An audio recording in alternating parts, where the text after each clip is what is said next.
learn from one another, and create strategies for growth. Cartographic specifically is involving rapidly with advancements in technology, and that is GIS, remote sensing, and AI. To just mention a few.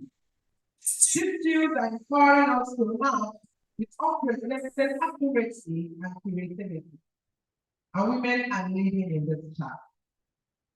But it is also about empowerment and creating an inclusive space where every woman, no matter her background or job, feels that her voice matters, her work is valued, and her path is supported. Together, we shall have a cause for the future of the professional world. We will look at ways to amplify our voices and create mentorship programs that uplift the next generation. Our focus will also be enhancing educational opportunities, building partnerships, and expanding our influence in decision-making process. As we embark on this exciting journey, I encourage us to take full advantage of the opportunities presented on this field by the National Executive Council of this professional body.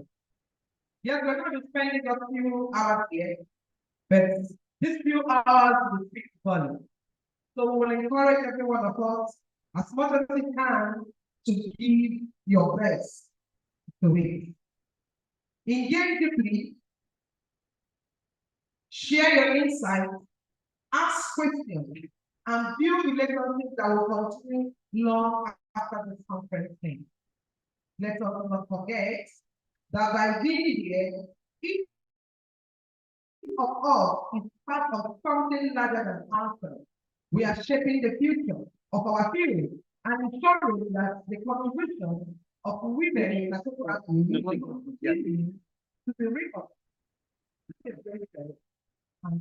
recognized. Thank you all for being here today. Thank you for your courage, your creativity, your dedication. We are women in cartography. Together, we are standing strong. Together, we are making history. Once more, distinguished ladies and gentlemen, welcome to this Minute Conference. And may the echoes of this gathering redound for a long to come. Thank you.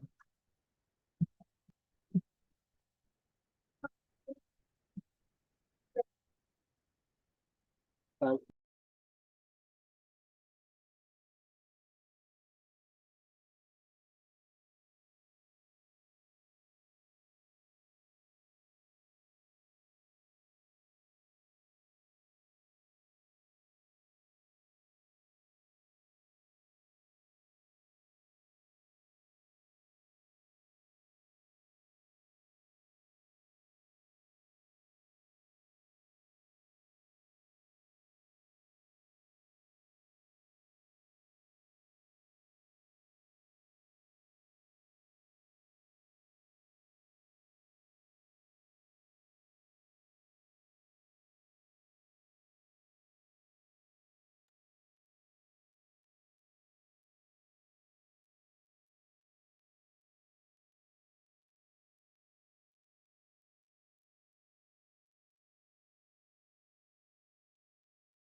Women in particular.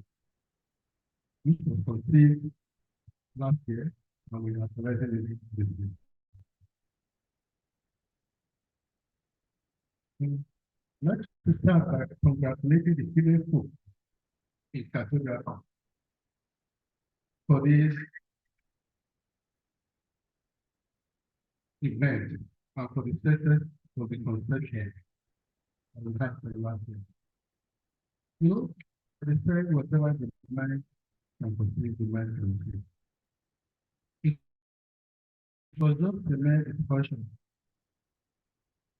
that women ought to play more prominent role in order to place Cartographic. How can this be promoted? How can this be achieved? And one of the ways that it was thought can be done is to provide a special session for women, for them to interact with each other, interact with many folks, interact with government officials, and as well as private sector officials. Yesterday was actually to have a special conference to women in Cartographic, apart from the usual annual event that we have at the. And I would have actually meant that NPA will be quite steady. Because we cannot allow our people to have a conference we know it. There is nothing wrong with that. And nothing wrong with that. And actually, with the major reason why that has not been it is because of the usual program of funding and the budget. And we expect that we can start with small by suspecting the conference will remain larger agenda NCA event. Maybe different all the results that we done. Very relevant and these women in Cartographic starting.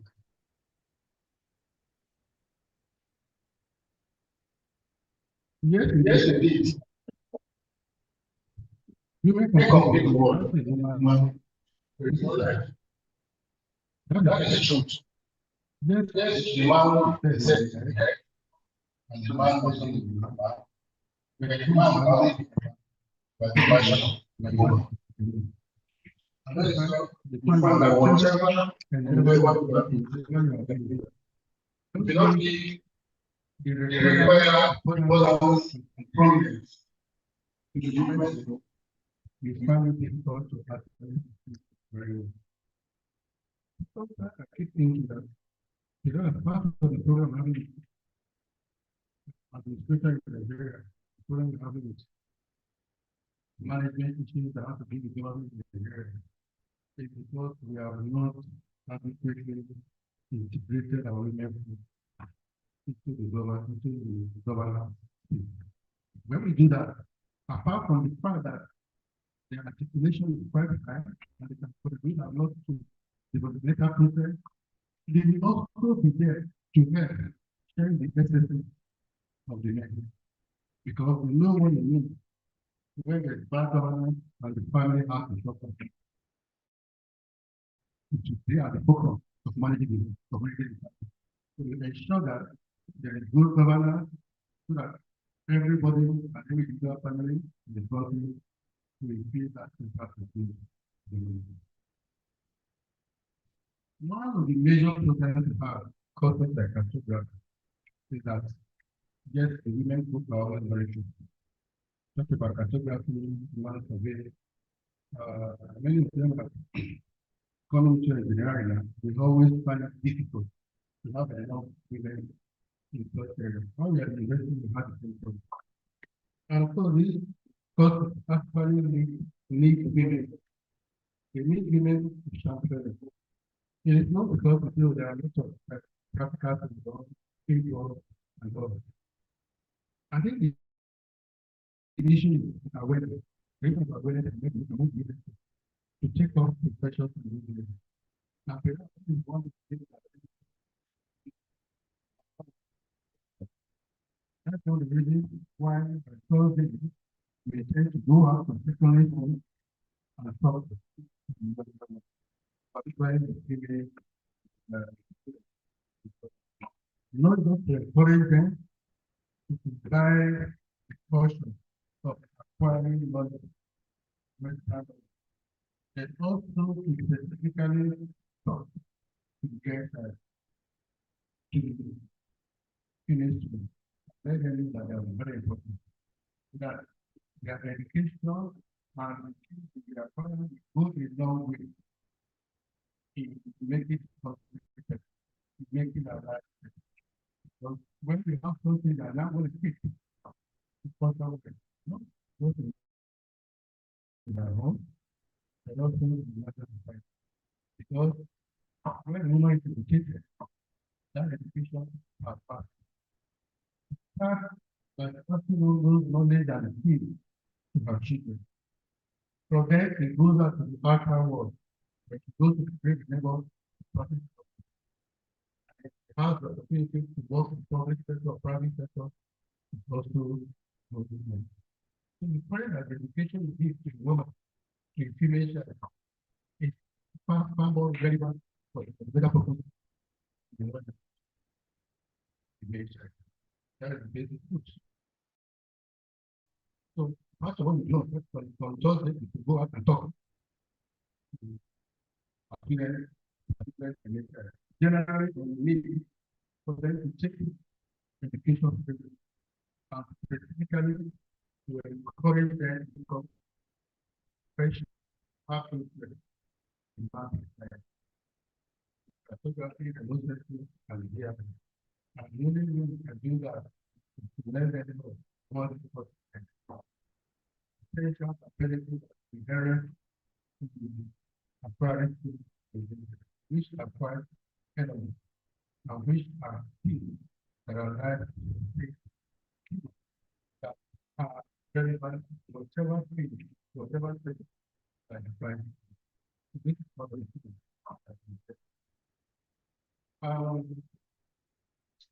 We make cartography for it to get one of them is people that are presented and then case of about one of serving members to become members, female members of. I'm not going to do what that is because every of us is not and of course to do that when we are starting business. So once a month, find an addicted to be interested to start this sub conference given to particular.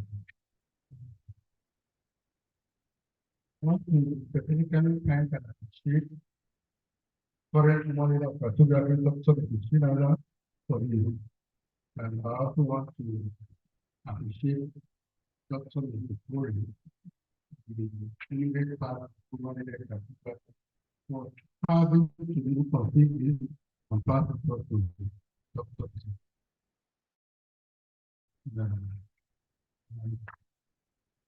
How to congratulate all our people in the without you, you don't have any lesson. Without you, you don't have we are here for people that are lonely. If you don't do anything, people do every time you want to play in freedom. I would conclude this talk about giving. I mean, regularly to the traditional I mean, this is the of course, never have really every year things and far more things there really much better than today, particularly yeah. Majority of the students have either we would like to and when you talk about this one, later teacher one of them so if you don't take me seriously and fair and now telephone with too hard work and because of that, even those of them that are actually intelligent and do well don't do it. For many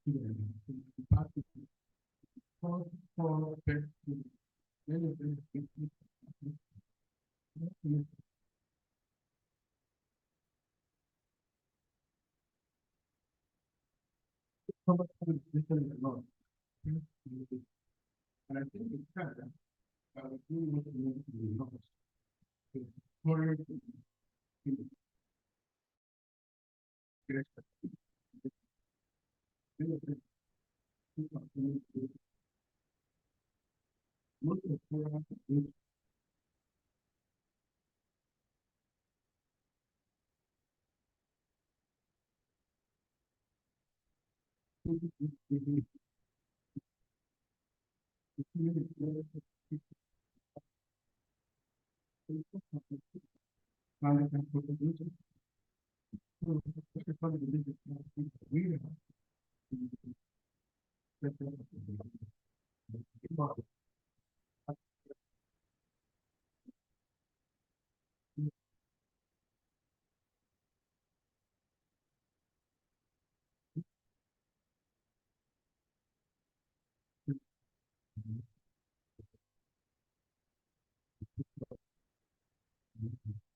You know, they say that those like this empower women and you empower the nation.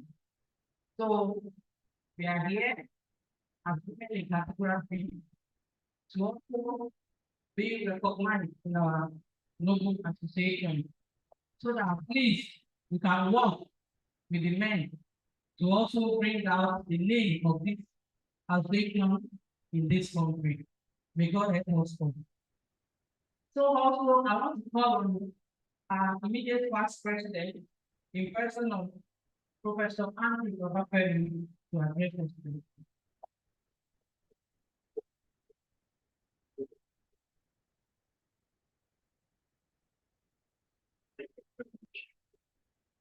I also, I've been born also have to say something.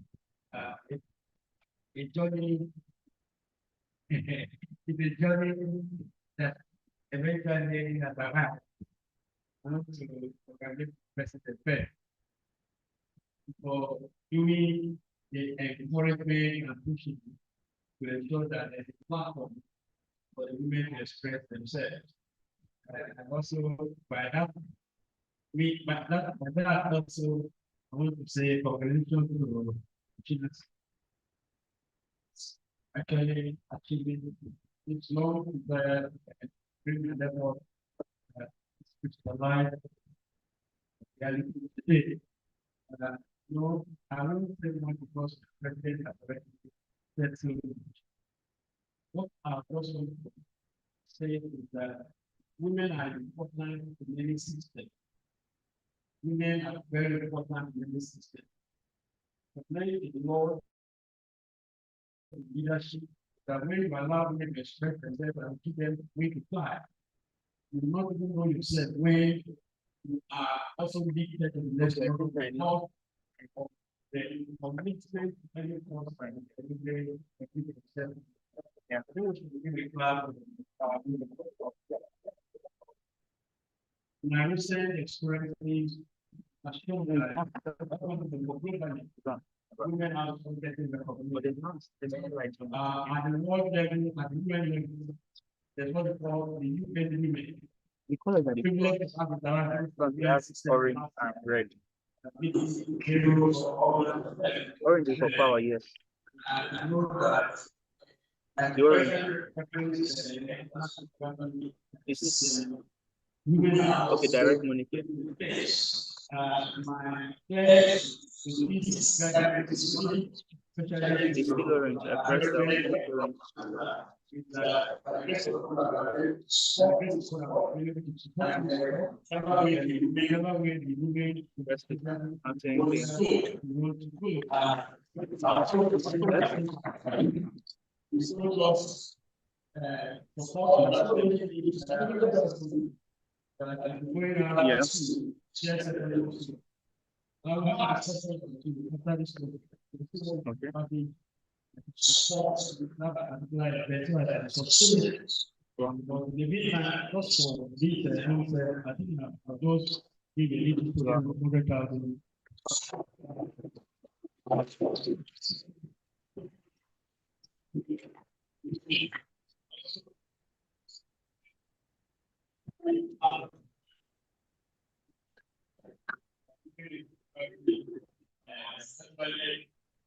The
Lord will grant us many blessings.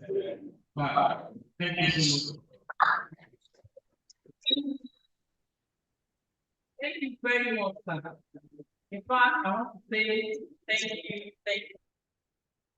you, and thank you. Thank you for your donation. Thank you for your generosity. And thank you for having us in your mind that at least we women want to keep us going to fight. God bless you, sir. Thank you, sir. Ladies and gentlemen, permit me to invite you to our former president of this association, the president of the Venezuela University. Sorry!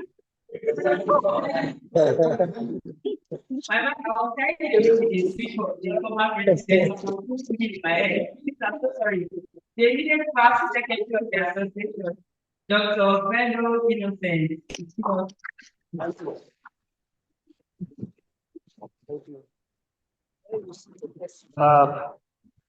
Good morning, ladies and gentlemen. Morning, ladies and gentlemen, and more importantly, the representative of the chairman, National Population Commission, Nasir Isafara, ably represented here. We appreciate your coming. It's not an accident that you came today. Yesterday, some dignity representing MBAs, they were present, and behold, you happen to witness the inaugural of the women cartography. We appreciate your coming. Most respectfully too, I want to in a special way thank our current leader, women in cartography, Dr. Mrs. Sinansa Uta. Our drive has been to make sure that we had this maiden edition, knows no bounds. So please help me to clap for her. In the course of planning the program, she was always in contact with me. Doc, what if we do it like this? Can we do it like this? What next? Please help me look at this program. How is it going to be? I say, Madam, I give you all my support. And in line with my professor, my immediate past president too, you know, it's my big oga. I cannot match my oga with what he says. So since Prof gave 100, I'm going to give 20,000.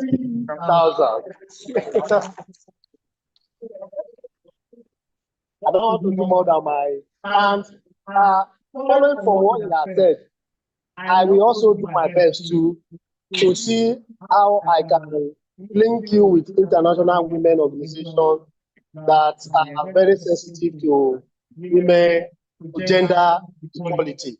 All I would just advise now is to please put your house in order, put your phone always on, check your email, because I will always be pushing vital information to you. So it's now your duty to ensure that you have at the beck and call the names and number contact of your women. There might be 2 or 3 in 2 or 3 months. Be alert. You just surprised that they will invite you in UN, in any organization in West Africa, and so on and so forth. So please, on that, I promise you, I will help to create awareness for women in cartography and give you links so that I can attend international organizations. Again, I want to also thank in a special way Dr. Mrs. Okore. She has actually been championing this wing for long. She did it more or less, I can say, alone, trying to encourage women and encourage women. And when you hear her talk, you know quite all right that it's a mother that is talking to you. She's not scared to tell you the truth and the way it is, and that's African woman for you. If you may feel bad, you may feel her mom is talking to me, but she has no choice than to let you know the reality of life and how to do it well. All you can just do is to learn from her wealth of experience. Like yesterday, I saw her Z trying to, again, go back to class, the classroom, to teach, elucidate, explain, expatiate, set question, mark, correct, and all whatnot. And for those who were here during the plenary, that's what we are supposed to do. We are supposed to shape one another. Nobody knows it all. Count yourself lucky to have elders like this, especially women. Especially who? Women. Women have that gift to tell you the truth. They have the gift of intelligence. They have native intelligence. Whatever you are doing, they know. They may not talk. But once they tell you or they open their mouth, if you know you are wrong, just keep quiet. Even though you are right, you just say, I'm sorry. Otherwise, you may not find peace. So please, I want to give it to the women and to encourage our younger ones. Any organization where you don't have the women or the younger women or younger men, it's not a growing organization. It's going to die soon. The cartography wing, especially on various chapters, I want to encourage you to encourage the women, the girls. Please carry them along. In heaven, there is no man, there is no woman. I hope you know. There's no man, there's no woman. So you better prepare yourself, either as a boy or as a girl, as a man or as a woman. Now, all the leaders of the world, especially all the men, I'm sure they have women. Is there any leader that doesn't have a woman, apart from only one president I know like that? All of them have women. Therefore means women are very, very important in strategy.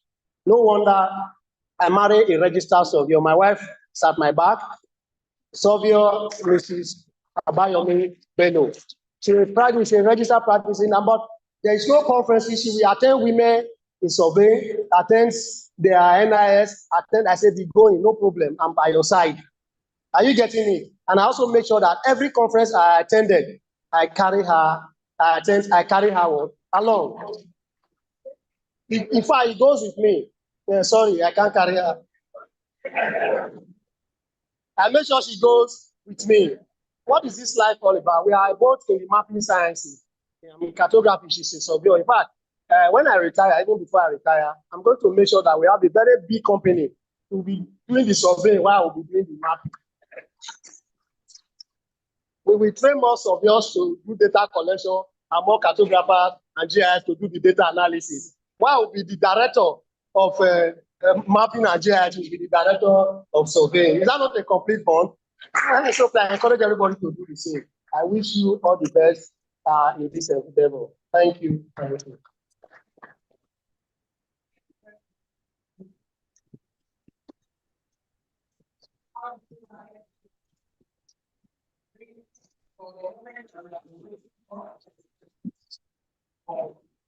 Thank you all for this.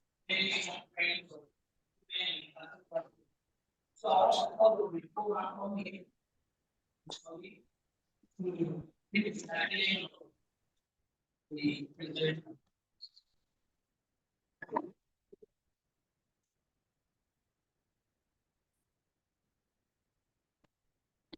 Thank you for the honor to give us the citation. Please.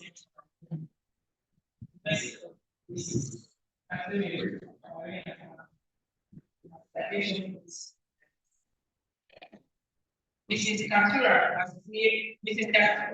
Ketura, Maria, the cartographer and technologist. Maria takes university. Has had many years of practice. She had worked in the Ministry of Lands and Tourism. Now practice. Commission services in Kaduna before joining the university.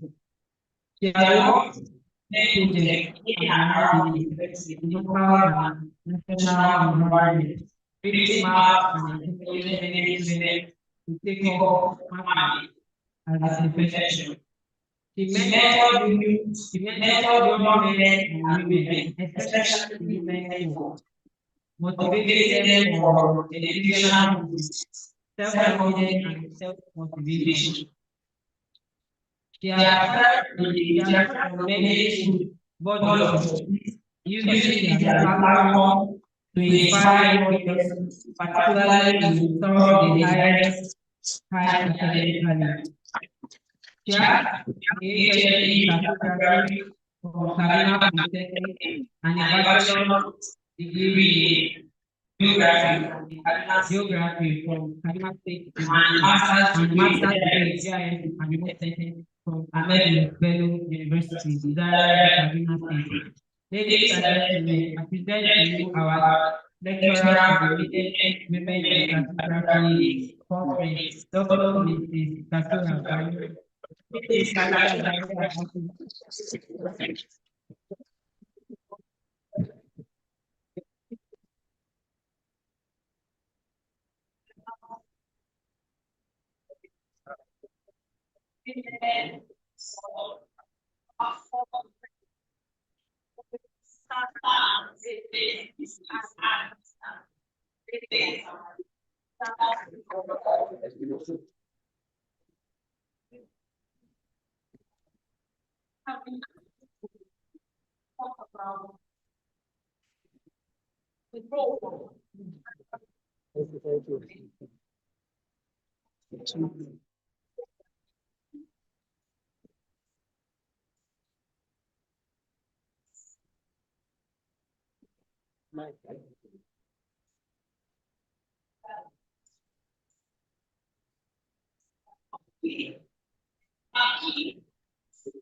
in a way that what we realize is that and happy so want to be this morning of contemporary programming.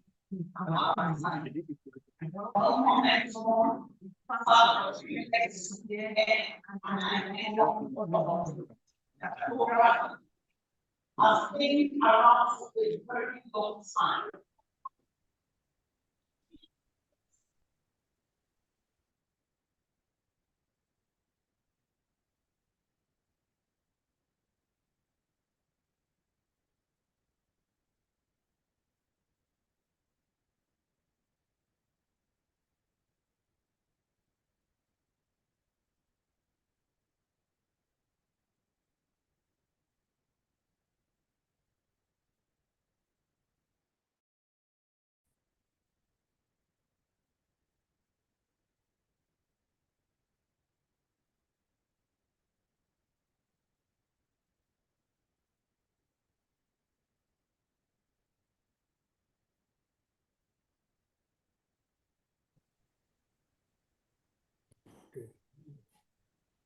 Wọ́n ṣe wà ní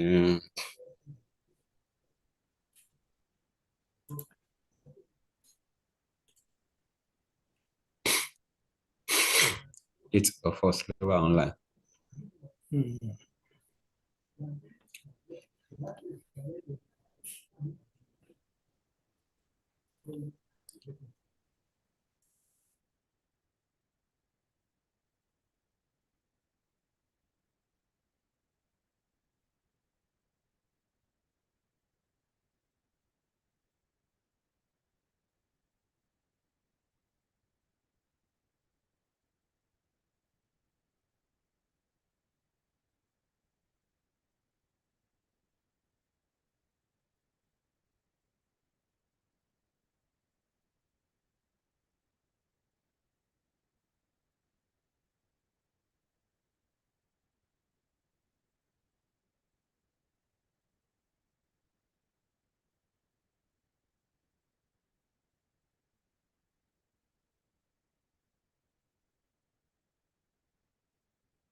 Because she had a background in Cartographic, she came to the maps of where they were supposed to be represented.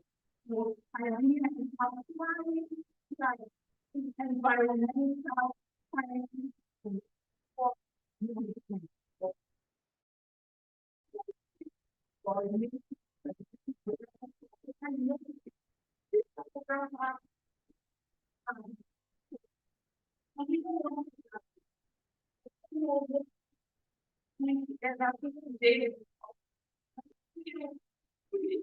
more. Or your where you okay. There's full of stuff when people go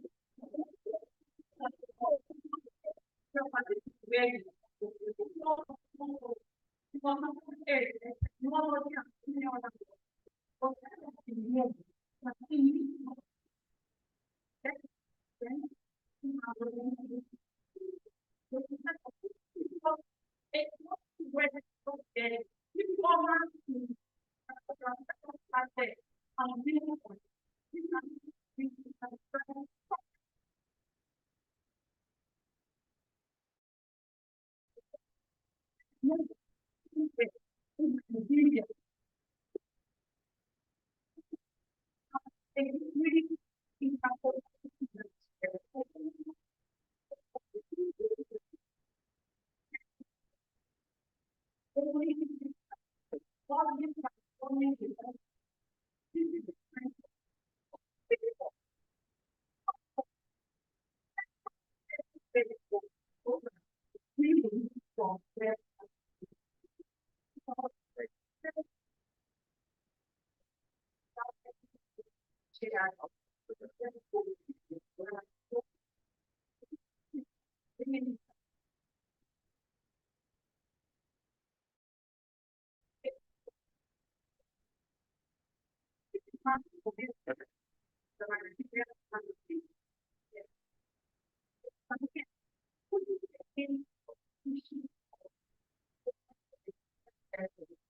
what they call it's facial reality that we see everywhere.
The difficult for diversity is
of women cartographer and what the world.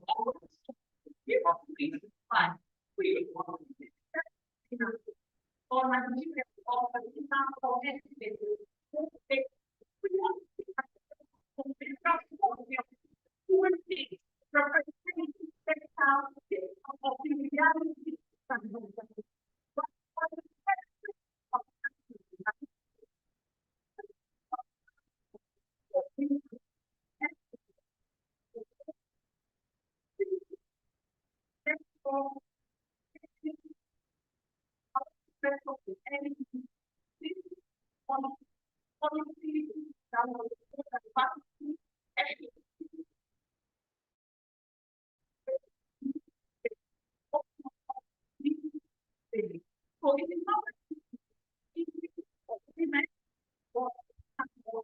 European support mentorship all my God,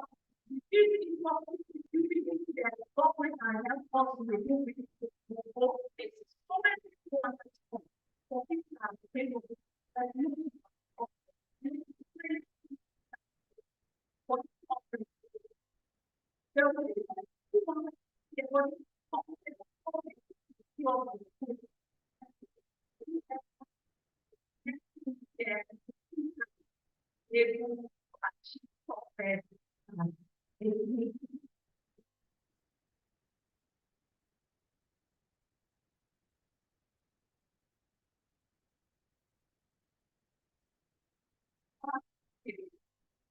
what are the life of the it's hard to be living.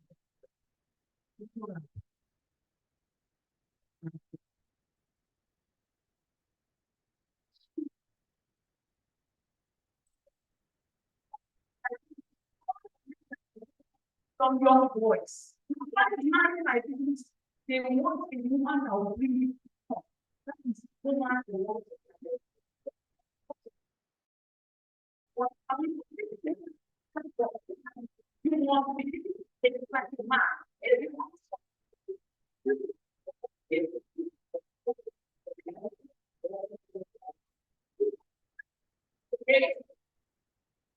As a man, for the day.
I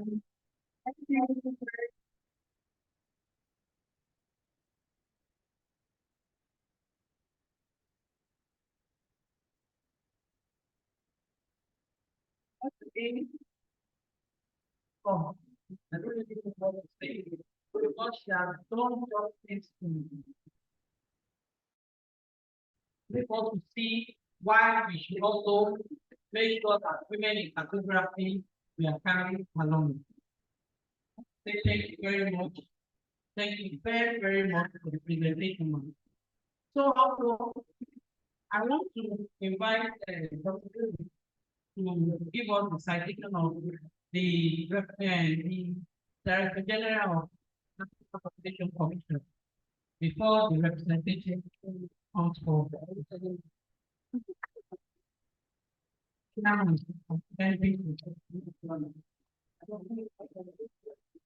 Uh,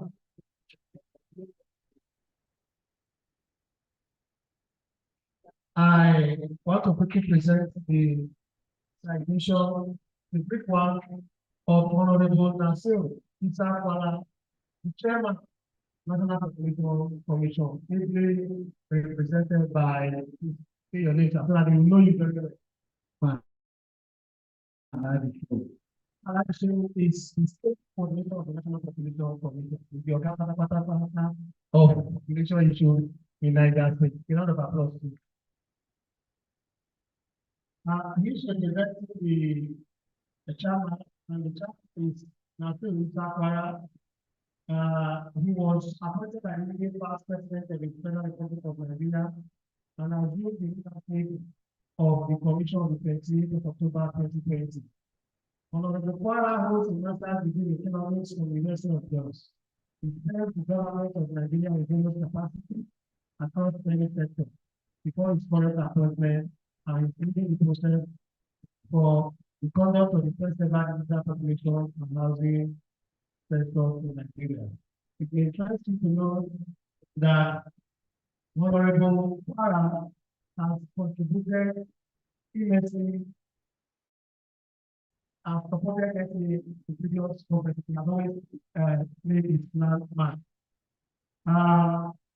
It's most importantly, it's interesting to know that in the commission, we have a full-fledged partners of Cartographic, also headed by women. We also reply that now and another person has only been appointed there. So the activities of National Population Commission show that the effort of women. And I think that is commendable enough. So that note, I ever give the mic to Aladi to present the chairman's good way. Round of applause. Thank you.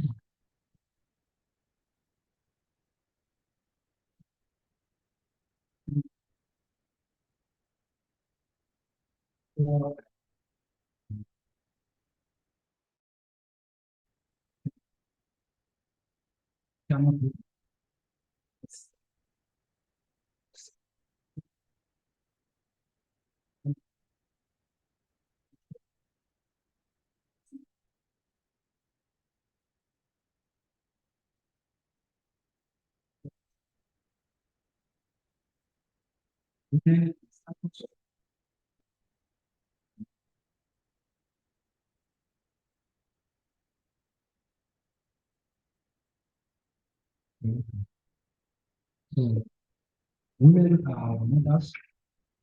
I and everyone, all men are supposed to respect women.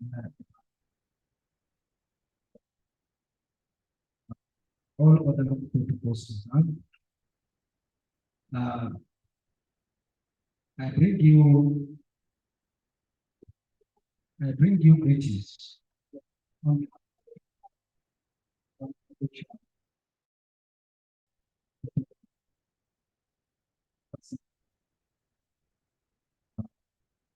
Honorable Nassir Mr. Kwara. Nassir Mr. Kwara, unfortunately, he is unavoidably absent. But because of the pressing commitment, it requires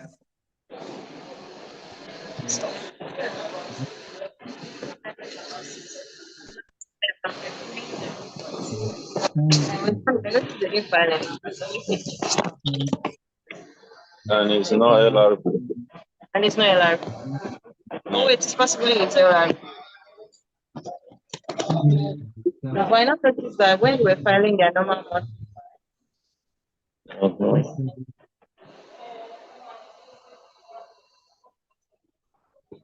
You know, for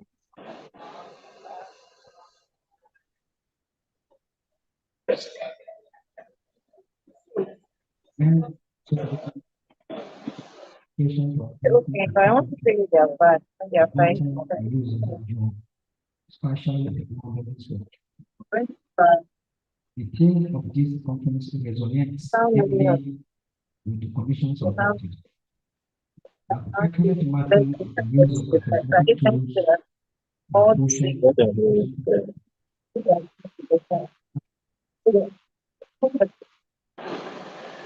all of mapping the topic of the national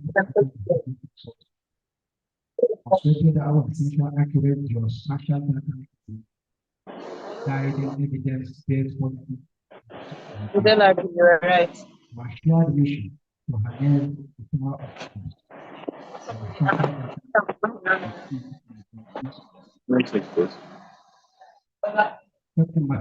Not only ensures equitable participation, but also strengthens government, providing insight. According to the tax, I call all participants to use this to share information. Motorbike.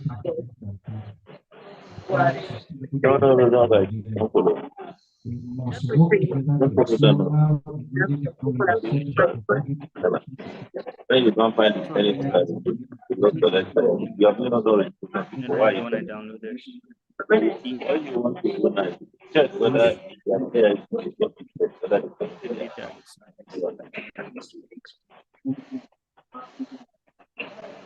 Did you hide it? It's not there. This will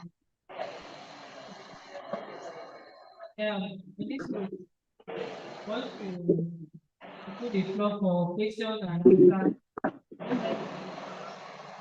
from the lecture lecture on needed women in cartography. So anyone with questions for her? All for it. Okay, one. Anyone with questions? Okay. Questions and comments for the lecture. Anyone with comments for her, for us? yes. Questions, comments? Buying, selling, and distribution of pharmaceutical products.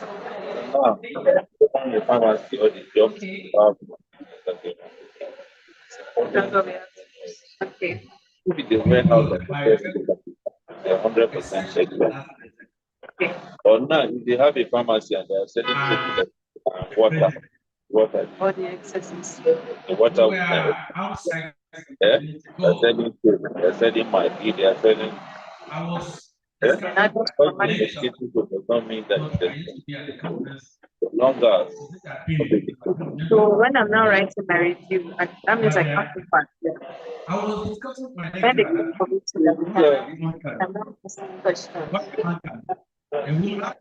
This is one, but then their source of their commentary. Don't know whether they have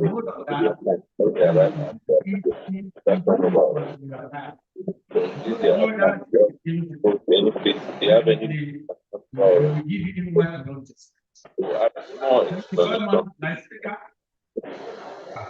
really hit us very well from sleeping. What of this conversation? These people are not even listening. It's one Zoom meeting. Like every president The whole it looks empty to me. Categorically, make sure you first expand from this school. All of them. Still my brother there. Basically, In this stuff, they won't go attend. They are not go attend. I don't. yes. What's And we're not up? going to stop there. The light don't die.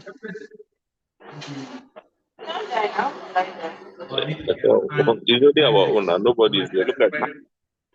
I've been at your offer. Doesn't be any. To continue for a while like this. And furthermore, we have to cover the program with the United States, which was promoted out by the chapter. They don't have it, but I'm really learning the habit. Long time I'm actually graduating people. I'm retired as a photographer, head of photography, and presently I'm a lecturer with the state polytechnic. And I will tell you again, recently, for technical, for technical, to go with the care from program. The department of proposal was well, but the contribution after the estate management, this one, but our planning has done. But recently, I'm actually learning that polytechnic has given us survey and documented. And as the last speaker mentioned, we will continue to struggle to have HOD cartographic. Thank you very much. Program is highly appreciated. We will continue to struggle. Thank you very much.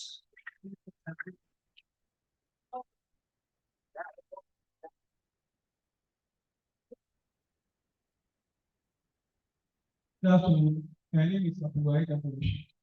My main question would like to the AC. Compared to the about Niger State, there are some regions that are not aware of NCA. From those who are the word that the preparation of plan from some states that is not even aware about NCA. Some people are studying cartography GIS way that NCA is real. So that's but that they are from outside I study GIS cartography GIS. What are the impacts the NCA have on that? Like many students in graduates, you want to do for NYC, there are some plans that they must put them, they are not allowed NYC to put them to the NSU. What are the plans the NCA are? If you have cartography and guys, they are people of students.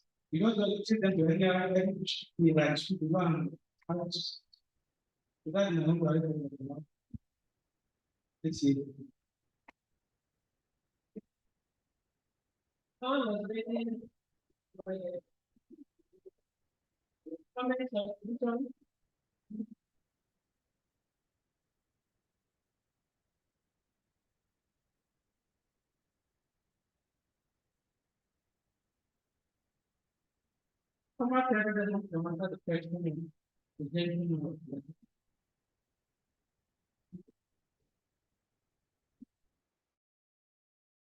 All right, thank you very much. It's really time well spent. I know that is the thing for the question. Allowed to speak because it's present on that matter. Yes, the idea that some regions are not aware of anything is not actually very correct. Our membership of across the region. And what you know, there are who just be little and they're wrong with you. That's what that's you keep you keep you the other, and they're not able to wrong with you. And that's why we decided when we talk about the membership spread, there are some zones that they have so many people that are learning this. Privilege by the last way talk about travel all around and anywhere I go to wrong direction. The fact that comes to my head, apart from those who are in next thing is and there are NC members in that particular area. Now, let me start from something. UNA runs MSc in cartography. Any state university, UNN, they also run PhD program in cartography. But when it comes to membership of NCA, we are not actually able to drive a lot of membership in that region. Those who are going to come before, they are not showing interest again. So it's difficult to run. Then if I can mention street, southeastern. So you need to wait for us now.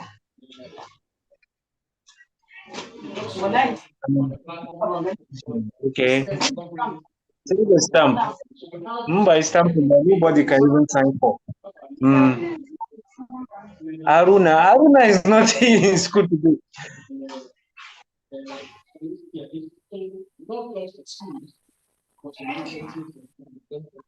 I want to say that yes, the lecturer said it's not able to drive membership sufficiently to need the decision. But I think the ability of the foreign president is being marketing, and then we use the coming in the human cartographic perspective. I need to show that coming going forward, membership experience will grow, and then another thing that is now starting again is this issue of school debate. We used to have school debate. There were committees in our constitution, but I think about 6 other committees. But I think the experts are just going to set up and we are various committees and put responsibility across the board. We also have to drive more membership. So continue.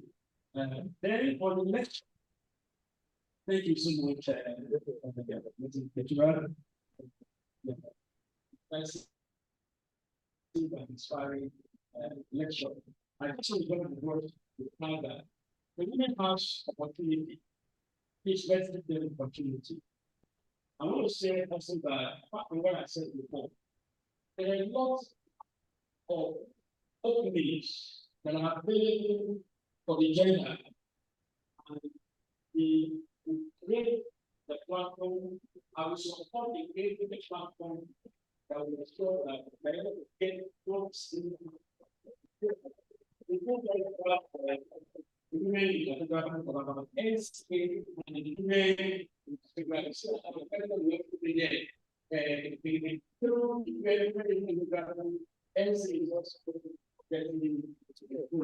so let's create our community related so that each conference will have to be invited and we also need peace to support the economy. But it's you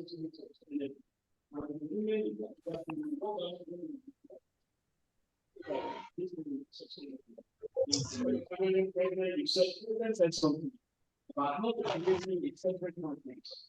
That's what is trending because of it gives people more challenging, especially when you hold a major conference and you have a subset of it as an arm. Maybe like so I want to congratulate Nesmo for spearheading this one. I pray that I got one month of there to go. Thank you very much. 081. Thank you. I just want to praise the God of God. 81 00. Thank you, sir. Yeah, it's just for you.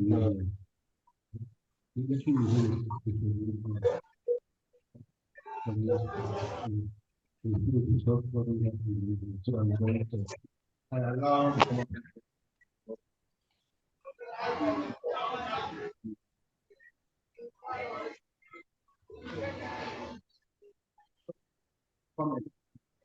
directly from the elected president to let the community know the people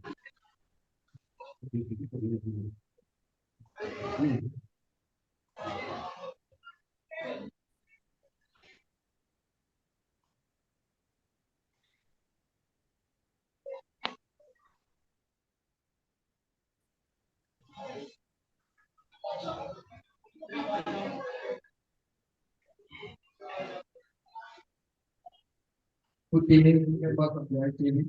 Good evening, ladies and gentlemen. My name is Umar Farooq Musa from Cartographic. I would like to appreciate the speaker. Thank you for your speech. You said something that I felt and talk about in Nigeria, based on my research, the only school or institution that offers cartography and cartography course is Cartographic. And as all we recently as a qualification and PhD are taking a different to the PhD. I think it's taking up higher than the PhD. So we get to realize the importance and impact of cartography and GIS. We want to study it, but many of our students are complaining how we use differently and how we look at the prevent results, even though they are passionate and want to study the course, but feel that differently is not too relevant like PSC. The kind of switching from completing student to going back to the university to do geography. So we would like to beg of the NTA to maybe think about initiation to investments on maybe departments for only cartography and GIS for undergraduate courses to be paid so that some of our students that are interested in going for the BSc courses and go to the university and don't pay for the courses. We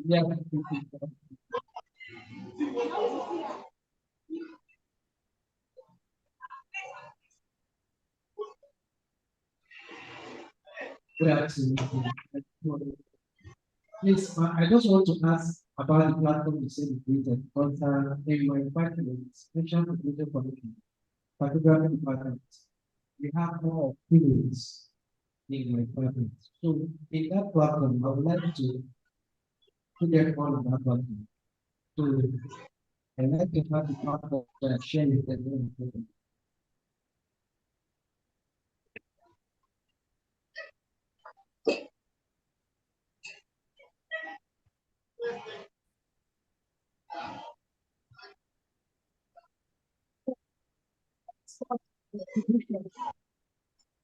The professor of the colleague of mine said something earlier this morning, that is for women in cartography. We said something which I want to say now, that we should start very young, as in the females, most especially the undergraduate or the postgraduate student. And not just to start very young into the discipline, also the professional health, to make them exposed, so that when we decide that they will continue for where they school. So among the SO, there should be undergraduate so that they will push them forward, so that we really decide on the continue.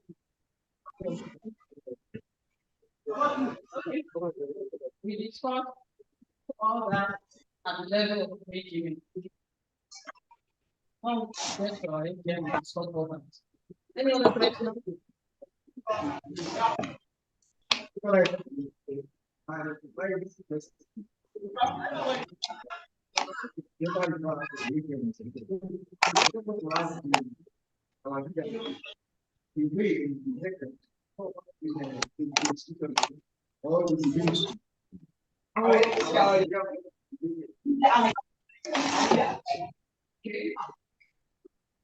As earlier said, all these things will be debated when we get to the AGM.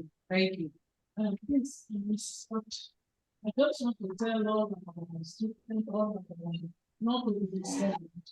because in EXCO, they've been working on this issue. It's important in fact, they've been talking about some 2 years back.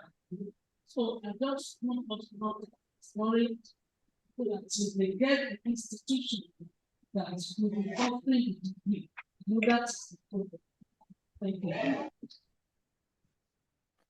Thank you very much. No, I want to leave it from experience. So everything that makes it all with the basic as an agent. Somebody is bringing up the hand like that.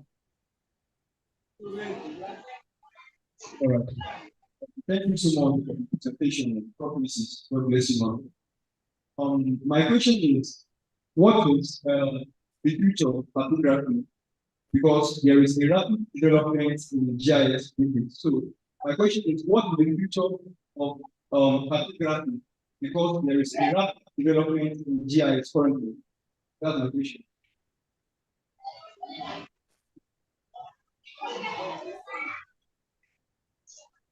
Okay.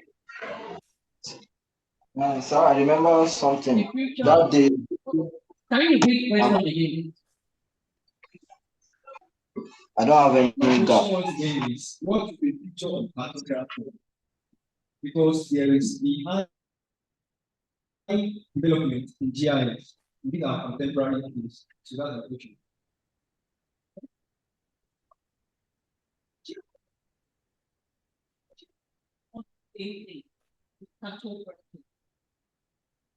A businessman can use GIS.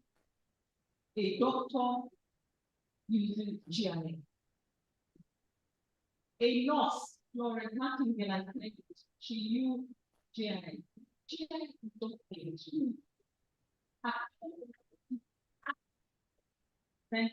to be done. Because the same thing with GIS is low. So the future private what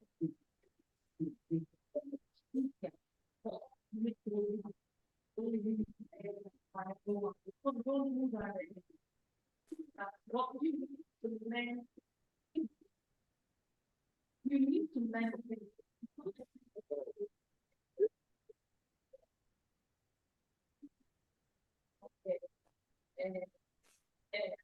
network. Oh, it is important for the programmer to stand on their own. It is not the same thing.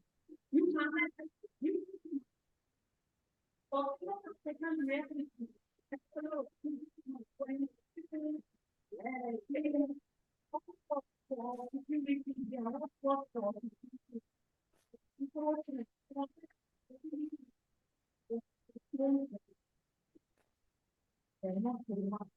We have also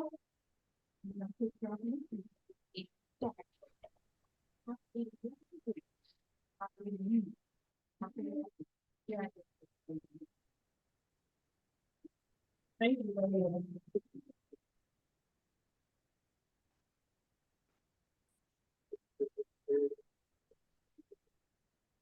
Thank you very much. I think this is from the discussion. I'd like to start on particularly for very effectively with collecting the very so of course you have to buy you can calculate it along with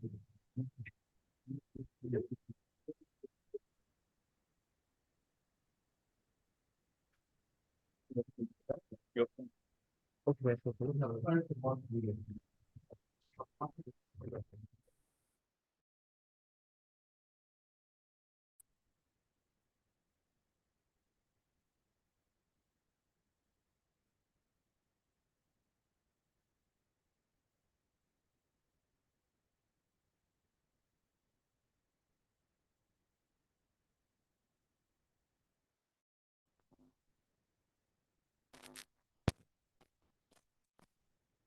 I know I have been accused in a number of forums. What are you people doing in academia about promoting this? And I always tell them, sometimes we don't understand the problem in Nigeria. A lot of parents, the younger ones, don't even understand what it means to acquire knowledge in special science. everybody wants his or her child to read either medicine, read engineering, because the essence of it is you want to go and work.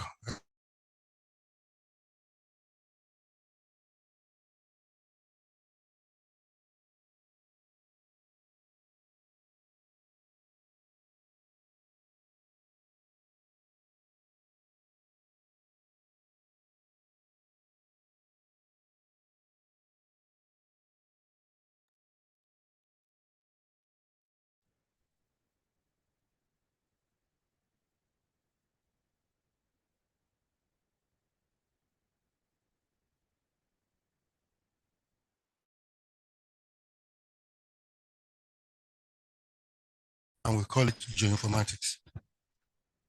Because the essence of grammetry is a cartographer, remote sensing specialist, or GIS analyst, is that there must be a spatial output, which is the map.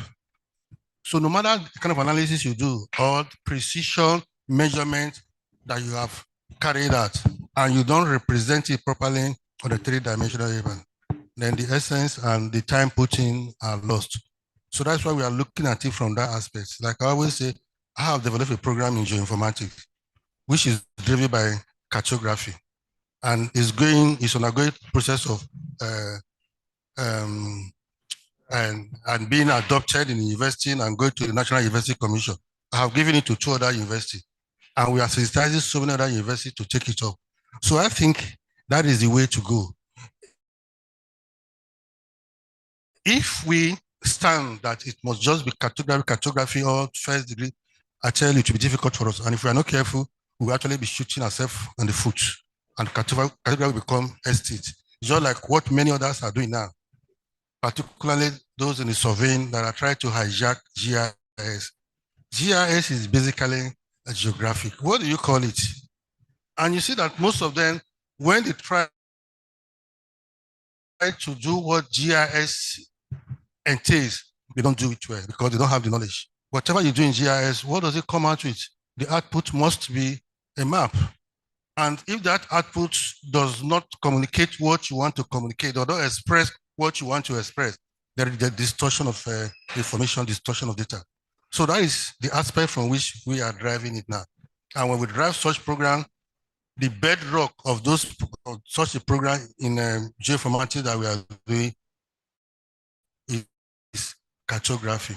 So that is one aspect. The other aspect is that we also try to look at how we can professionalize map making in a way that if you want to be a map maker, whether you have a degree in geoinformatics, in geography, in physics, whatever area, and you are interested in making maps, just like the case of surveying, then you have to go through a program where you have that Institute for Map Makers. I don't know the name yet, but we already have the concept. Once you go through it, you are taught not just the rudiment, but the basis of producing map. And then you will now be a certified map maker.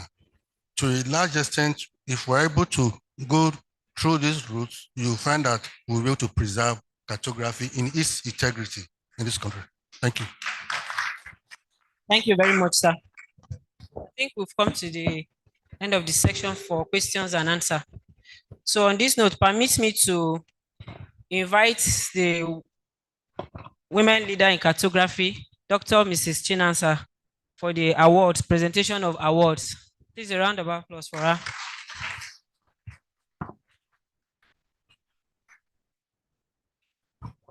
Thank you. We have basically 2 of our own who have been leader women in cartography as awardees this afternoon. I will only mention their names, and the award will be given during the dinner. It will be more appropriate that time to give the award. And so we have 2 of us who have started this race of being the leader in women in cartography. One of them is Mrs. Fatima Abutu. She has led the women at a point, and the immediate past one before the baton was handed over to me is our distinguished mother, leader who is here with us, Dr. Mrs. Akure.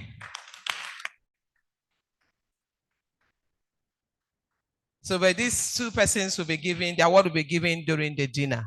Please, a round of applause again for them. Thank you. Thank you very much, ma'am. On this note, permit me to invite Dr. Mrs. Okay.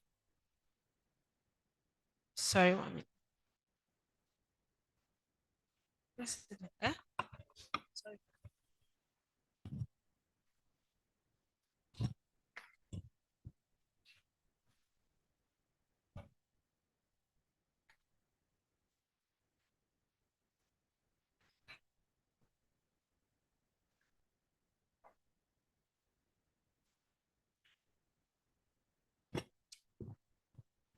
Ladies and gentlemen, permit me to call on stage the president of this our noble association, person of Professor Ebel Reluant, sir.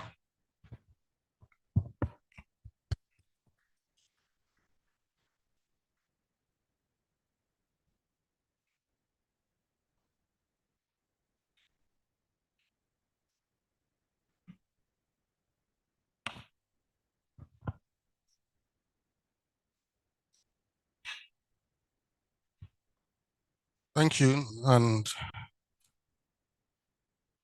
we want at this point to appreciate our guest lecturer and our guest representing the chairman of the National Population Commission and our immediate past president for the role they've played in not just ensuring the massive success of this session, but for having been with us all the way. I like to call on Professor Bafemi to help present this certificate of honor and participation to Dr. Mrs. Katura Bariyat Aku. Katura.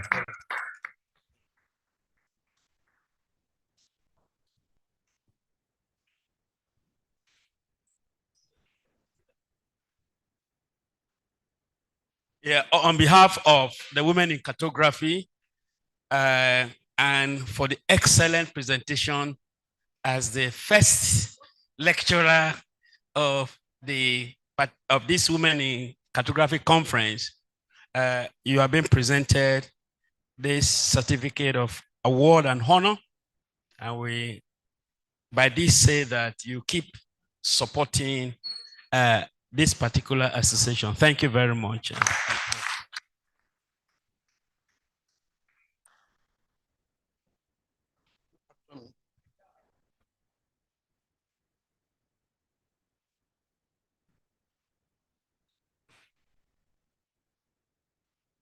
Please, can we ask the women leader to, because before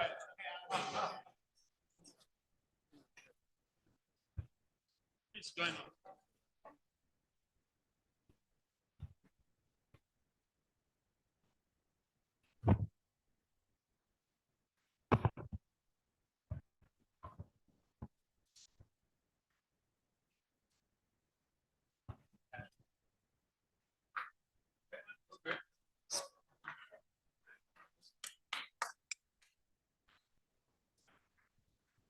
Thank you, everyone.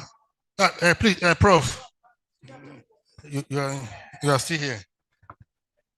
And second on the line is the knowledge of this ceremony, the person who actualized it and who has done so much to ensure that today we're having the maiden edition of the Sub-Conference of Women in Cartography.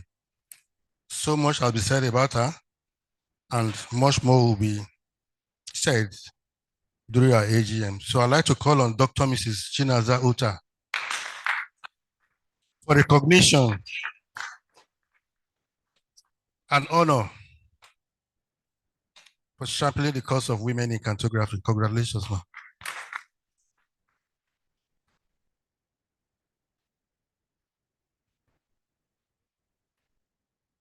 On behalf of the women in cartography, you are hereby recognized for spearheading this maiden edition of the Women in Cartography Conference.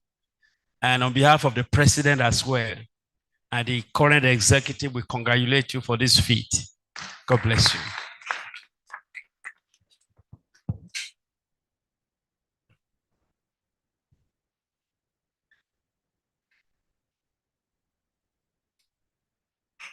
Thank you.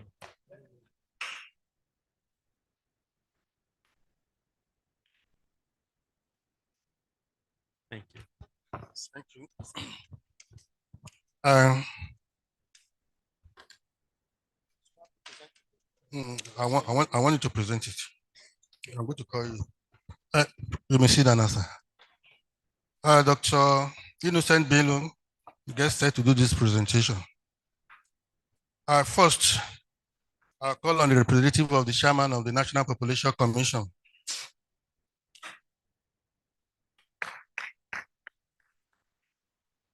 Nam Alhaji Shehu, we are happy to have you here, and we appreciate the support of National Population Commission in all the conferences we'll be having, and we will continue to honor them in all our conferences. Congratulations, sir.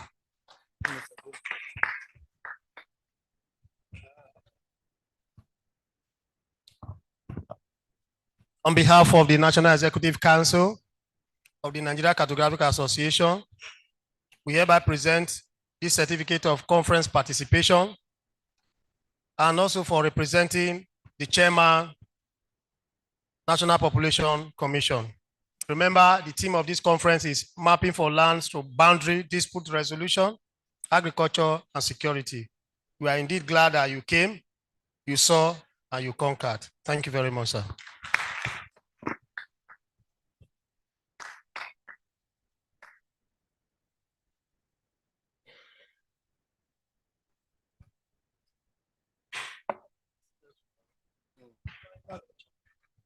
Yeah, we also have a presentation, a plaque for the chairman of the National Population Commission, and it will be sent to him by his representative, Alhaji Shehu. So in a special way, your chairman, sir, I want to say very thank you to you for always standing with us and supporting the Nigeria Cartographic Association. Chairman Alhaji Nasir Isa Kwara, Chairman of the National Population Commission, we appreciate you, sir. I know you are watching this video now. We want to tell you that your representative, he actually came to and he represented you very well. The president, Professor M.L. Riwani, is glad. All the NEC members, they appreciate you. We are presenting this award, this plaque, on the 45th International Conference and AGM, currently taking place at the Federal University of Technology, Mina. And this is NCA Distinguished Merit Award and Honor presented to you, sir. This is in recognition of your dedication, professional conduct, and contributions to the mission and vision of the association. The Awards and Admissions Committee hereby finds you worthy to be conferred with all the rights and privileges due to given under our seal and signature this day, 14th October 2024. Although that was yesterday, today is 15, we still appreciate you. Congratulations, sir.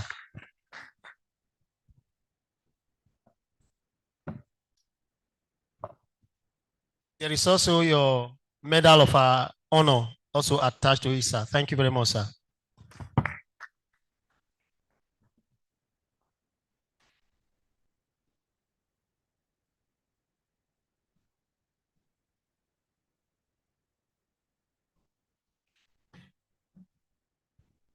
Thank you. Finally, we have,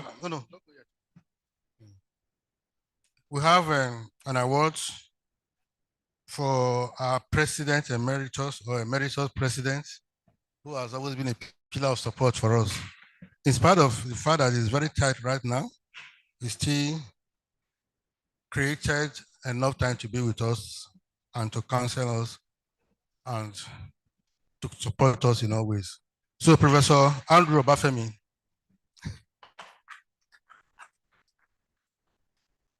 Thank you, sir.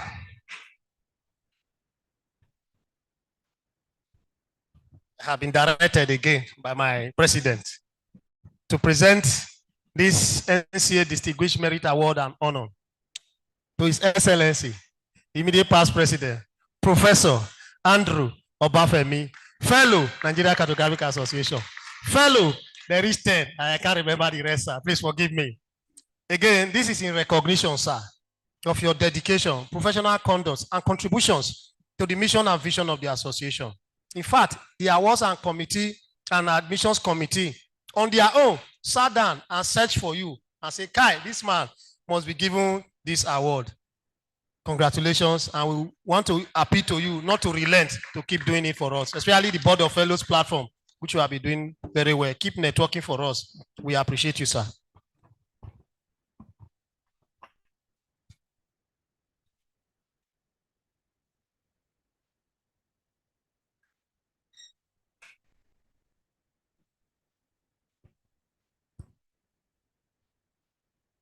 Very much. Thank you. The house. I dedicate this to every passionate cartographers in this house. God bless you. Thank you. Thank you very much, sir. Thank you very much, sir. Ladies and gentlemen, on this note, I want to call on Dr. Mrs. Okorie for her to give us the vote of thanks.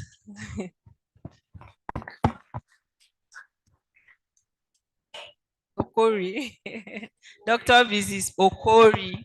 Dr. Mrs. Okori. Adija Okori. Adija. Sorry. Standing on the existing protocol, first and foremost, we want to be grateful to God Almighty for making today a success.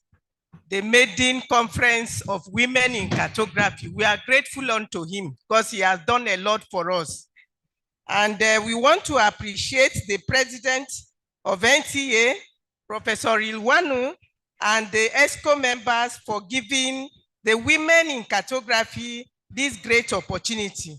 Thank you so much, sir. We are grateful. And with your ESCO, we equally appreciate the former Secretary General, Dr. Innocent Bello, for his address. Our thanks goes to the host, the Vice Chancellor of the University, Professor Farouk Kuta. We appreciate him for hosting us. And we are much, much grateful to the chairperson of Women in Cartography, Dr. Chinaza Uta, for the powerful and intelligent welcome address. We are grateful. And to Mrs. Ketura Aku, our guest lecturer, thanks a lot for taking your time to prepare the lecture. It was great, informative, and inspiring. We are grateful. Our appreciation goes to the representative of the chairman of National Population Commission, Umar Alhaji Shehu, for the goodwill message. And I want to add here, as we pleaded yesterday, even with one of you in authority, that please employ us, the cartographers. Employ us. You can hear our cry. Thank you very much. Please carry the message. As you brought goodwill message, please carry the message over for us. Without the presence of the members of Women in Cartography and the NCA members in general, the pressmen, the security agencies, this day would have been a failure. So we thank all of you for your participation. I want to finally say thank you, thank you, thank you all. God bless. Thank you very much, our mommy, Dr. Mrs. Adija Okori. Now we have come to the end of the maiden conference. We want to say a very big thank you to as many that have come. You sat and you listen, and we believe that you are, and those that have contributed in one way or the other. I want to believe that you have gained one or two things to take home from this maiden conference. Most especially our men, we are very, very grateful. On this note, we want to say the closing prayer. Please, with the national pledge. Okay, with the national pledge, please. Let's all stand while we recite the national pledge for the closing prayer.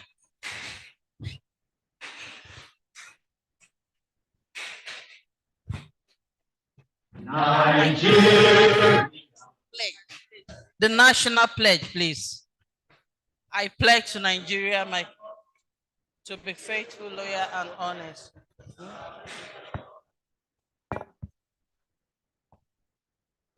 Honor and glory. So help me God. Thank you all. We are very grateful. Now, okay, announcement, okay.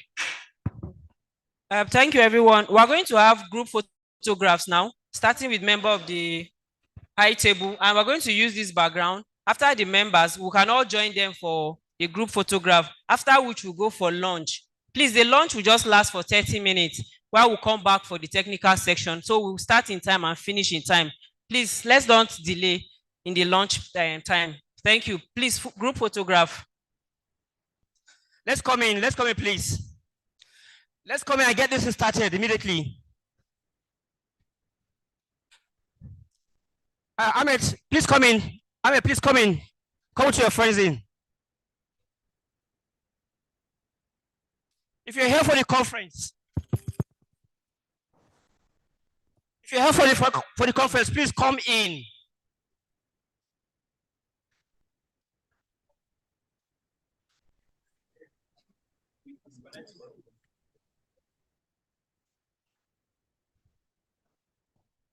All right, ladies and gentlemen, we are welcome once again to the second session of the day, which is the plenary or the technical session where papers are expected.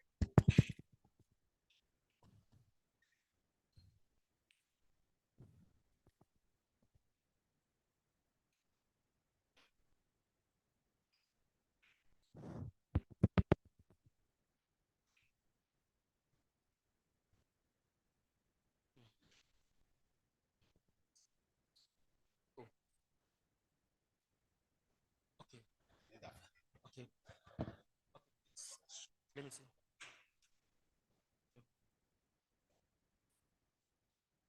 Okay, is it no, I mean, I think it's the session.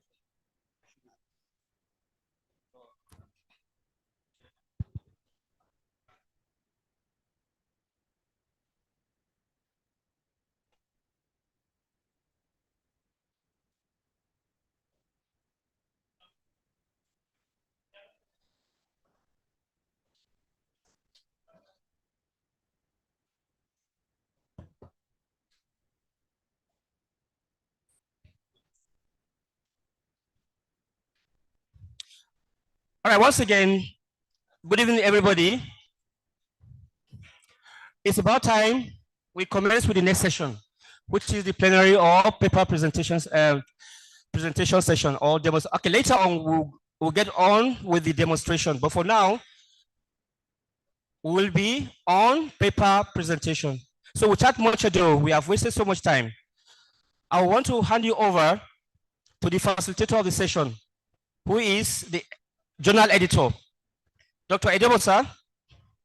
Dr. Edobo, please, can I have you on stage, please? Please, let's give a round of applause. Dr. Edobo, please, 1 minute. So Dr. Edobo, please, I'll hand over the mic for you to continue with this session. You're welcome. Thank you, sir. Once again, I want to say good afternoon to each and every one of us. And we are sorry that we are starting behind schedule because of some technical issues. Please, we are sorry. And in a jiffy, we're going to commence this session. And it will be very, very important to save our time to have an understanding of how we like this session to go so that we follow and see how far we can go with all the papers that are on ground to be presented. And it will be good we start with those waiting who has been waiting to do virtual presentation. So on that note, I want to the technical unit to begin to project those waiting for us to have their paper presented. While they do that, I want to oblige each and everyone who are yet to submit their PowerPoint to the technical unit to get their paper, their PowerPoint ready for presentation. For those that are still outside, please, President, sir, we would like to have you in the hall as we, is okay. So meanwhile, let's quickly have those who are to assist us in this session. First and foremost, I want to introduce to us the person who is going to chair this session and thereafter again give those who will be the repertoire. So to chair this session this afternoon is our mother, woman has been so wonderful. She is more or less, as far as I'm concerned, a model and a teacher. And she has been with us since we started. She's been dishing out and teaching us and, in fact, doing everything at her capacity to leverage and to advance the association. So let me quickly invite to the podium Dr. Mrs. Adija Okure as the chairman of this technical session. Please, a round of applause for our mother, a teacher who is retired but not tired. She's still very agile, working and going every places, local, international, to present papers and anchor sessions. Thank you, ma'am. We are proud of you. You are welcome. Once again, round of applause for our mother, for our mentor. She's our mentor. In fact, if you were here yesterday, you see how she was teaching us. So thank you, ma'am. So again, I want to quickly introduce to us the repertoire for this technical session. And we have two persons to do that job for us. And first on the list is a very young woman who is also under the tutelage of our mother, the chairman of this session. And that person is Hikmat Zakari, very young, but under the tutelage of wonderful mothers who I know for sure are giving her the best, and she's coming out to be one of the best woman cartographer. Adija, Hikmat, Adija, please take your place and let's start. And to do that job with her is also another very young man who is also very hardworking and ready to serve. He has been serving since he came. Let me introduce to us Emmanuel Benjamin. Please, a round of applause for Emmanuel Benjamin for ready to serve at this level of a repertoire in this technical session. Thank you so much. I really appreciate your effort. So quickly, let's see if we have any of the virtual presenter ready to present paper to us. Like we started yesterday, if we go that way, possibly that will also go in no way in helping us. After taking 2-3 papers, we discuss, thereafter we move ahead. Like I have mentioned earlier, if you are yet to submit your PowerPoint, please do so quickly. So for those who are waiting for us for virtual presentation, please, that is the way we are going to go in this session. After first, second, third paper, we quickly run through with through the comment, observation, and question as the case may be before moving on to the next paper. So our technical people is the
We are ready for to present.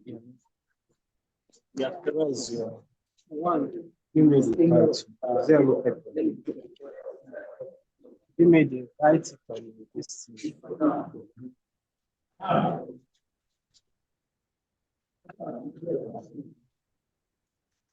You are ready. So there's joker here. You want the amount to write and give them. Yes. Oh, yes. Paper presentation was from the general. Yeah. So the general of the state presented his paper. Please, is there anyone ready for presentation online? Can we hear you, please? Those who are connected online, is there anyone that is presenting? Can we hear you, please? Okay. What is this? Dr. Sunday, I'm waiting for you. Please, we are still trying to set up the virtual platform because we had that problem we had where we had the shutdown of power affected those who have been waiting. So we're trying to see if we can reconnect back to them for the virtual presentation. But I think while we are still finding how to sort that out, let's take some physical presentation so that we won't keep waiting and wasting our time. As we take one or two physical presentations, if they are back with us, we go ahead with that.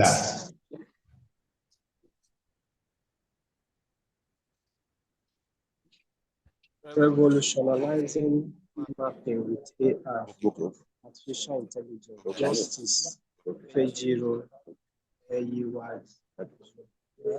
The first paper we want to take right away is titled Revolutionizing Mapping with Artificial Intelligence, AI, to be presented by Justice Fejiro. Justice Fejiro, please hope you are ready. By this, you are invited to the podium to present your paper. Revolutionizing mapping with AI, artificial intelligence. What a wonderful topic. We want to hear what Justice like to say on this. So Justin, you are welcome to the podium for your presentation.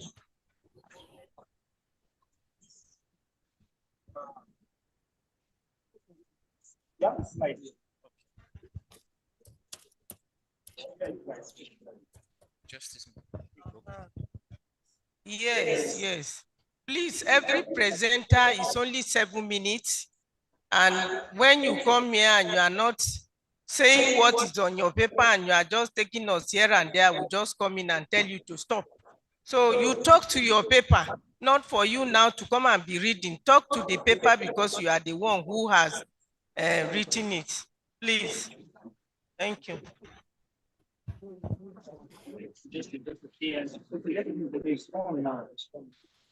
Okay, good afternoon, everyone.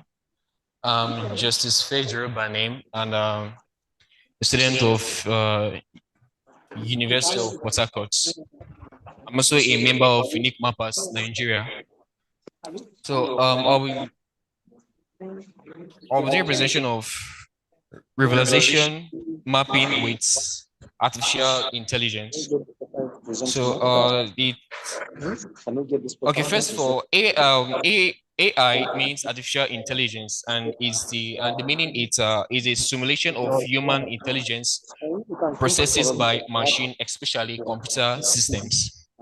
Now, let's try to fuse AI in mapping.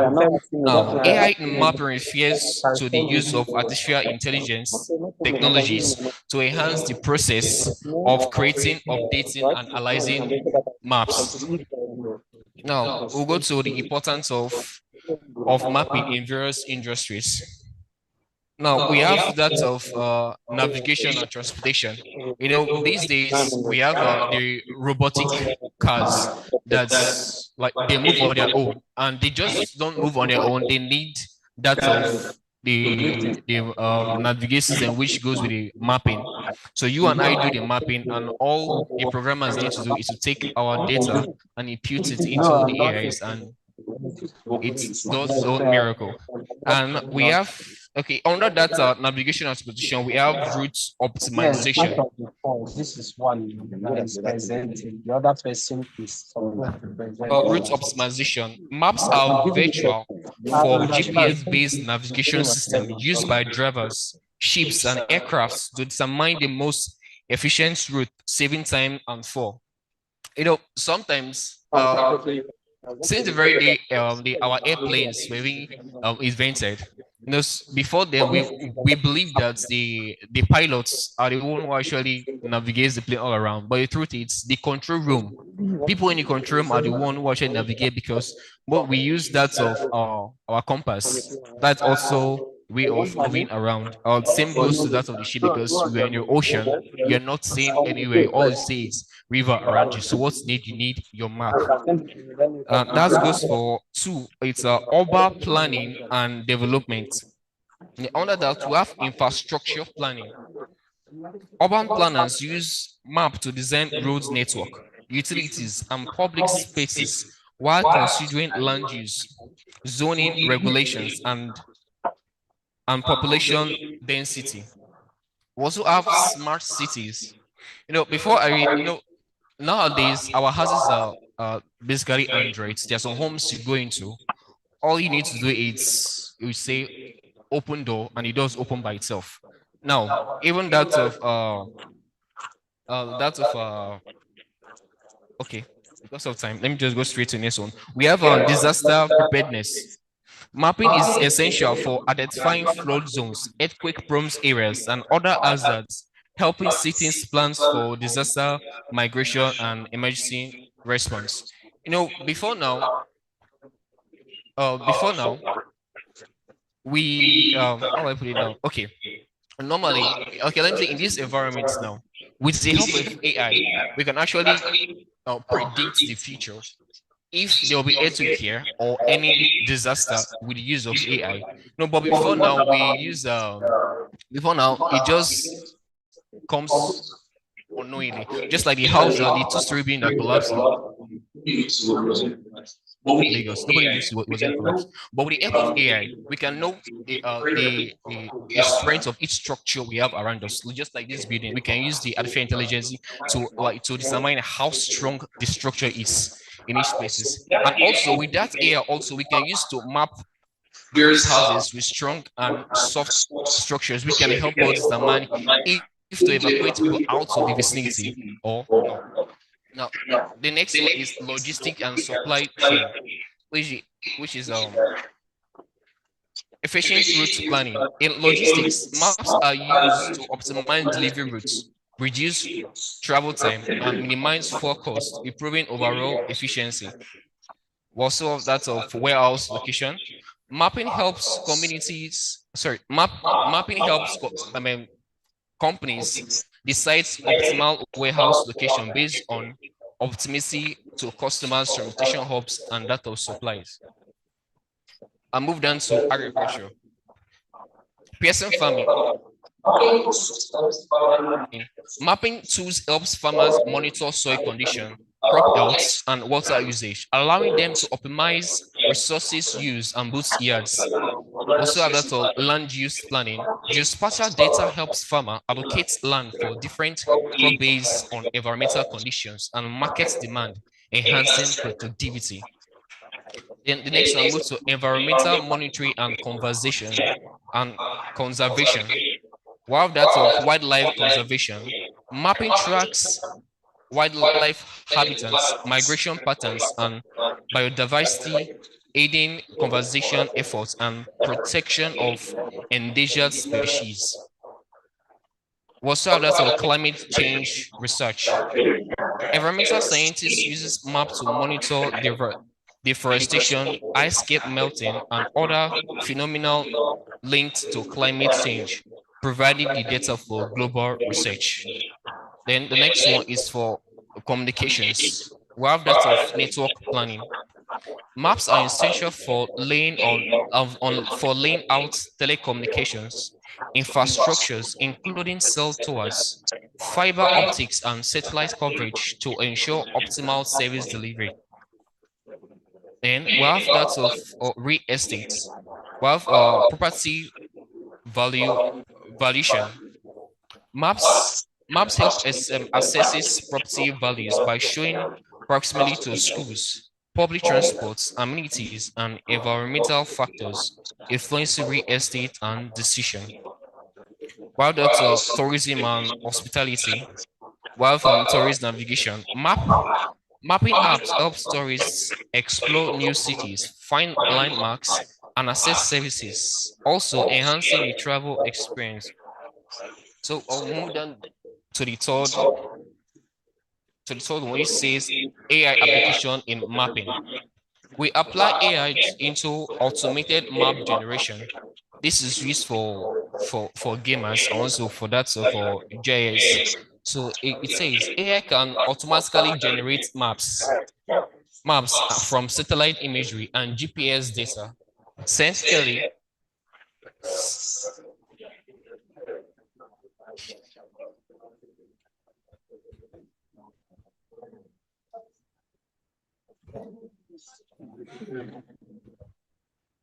Thank you, Mr. Justice Fejiro. We thank you for your presentation. Please, a round of applause for Mr. Fejiro. Thank you so much. You sit down. This is the first paper in this technical session. And after taking 2 more, we will then attend to the 3 papers consecutively. So please, like I said earlier, note the questions, observations, and comment as a case may be. So while we move on, let's prepare to take the second paper, and that is to be taken by Mr. Chigozie Ikechukwu, and the title of his work is Flood Mapping and Monitoring of Waterlogging Using Satellite to imagery, a case study of Alu Dam collapse in Maiduguri, Nigeria. Please, a round of applause for Chigozie as he comes to the podium to present his paper. The paper is number 18 and program on page 21. That is where the abstract is cited.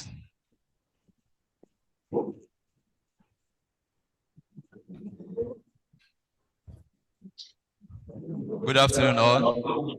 Good afternoon, members of the high table. My name is Ikechukwu Chigozie, a geospatial analyst from GIS Grandmaster Company Limited, located in Owerri, Nigeria, and also in Lafia. I'm here today to present a paper on mapping of flood water using Sentinel-2 satellite imagery. A case study of a collapse dam in Aliu collapse dam in Maiduguri that occurred on September 9th, 2024.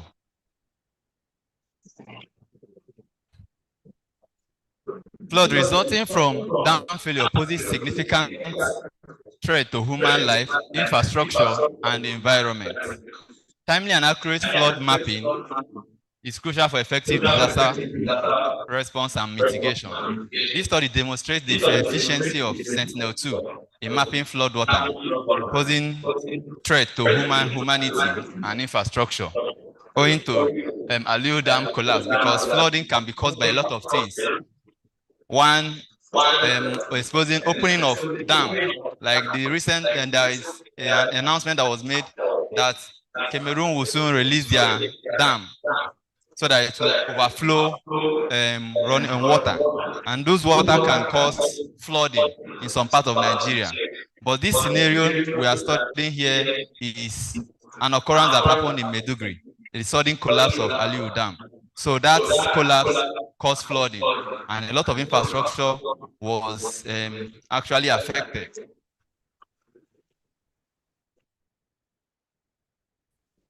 So in order to map wetland, we have various techniques we use in mapping wetland.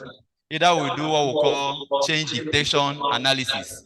That's getting the satellite imagery of pre-satellite imagery of before the flooding and the post-satellite imagery. Why Sentinel-2 imagery was used was because of the revisiting time. Because Landsat 8, the revisiting time is about 16 days, but Sentinel-2 is 4 days.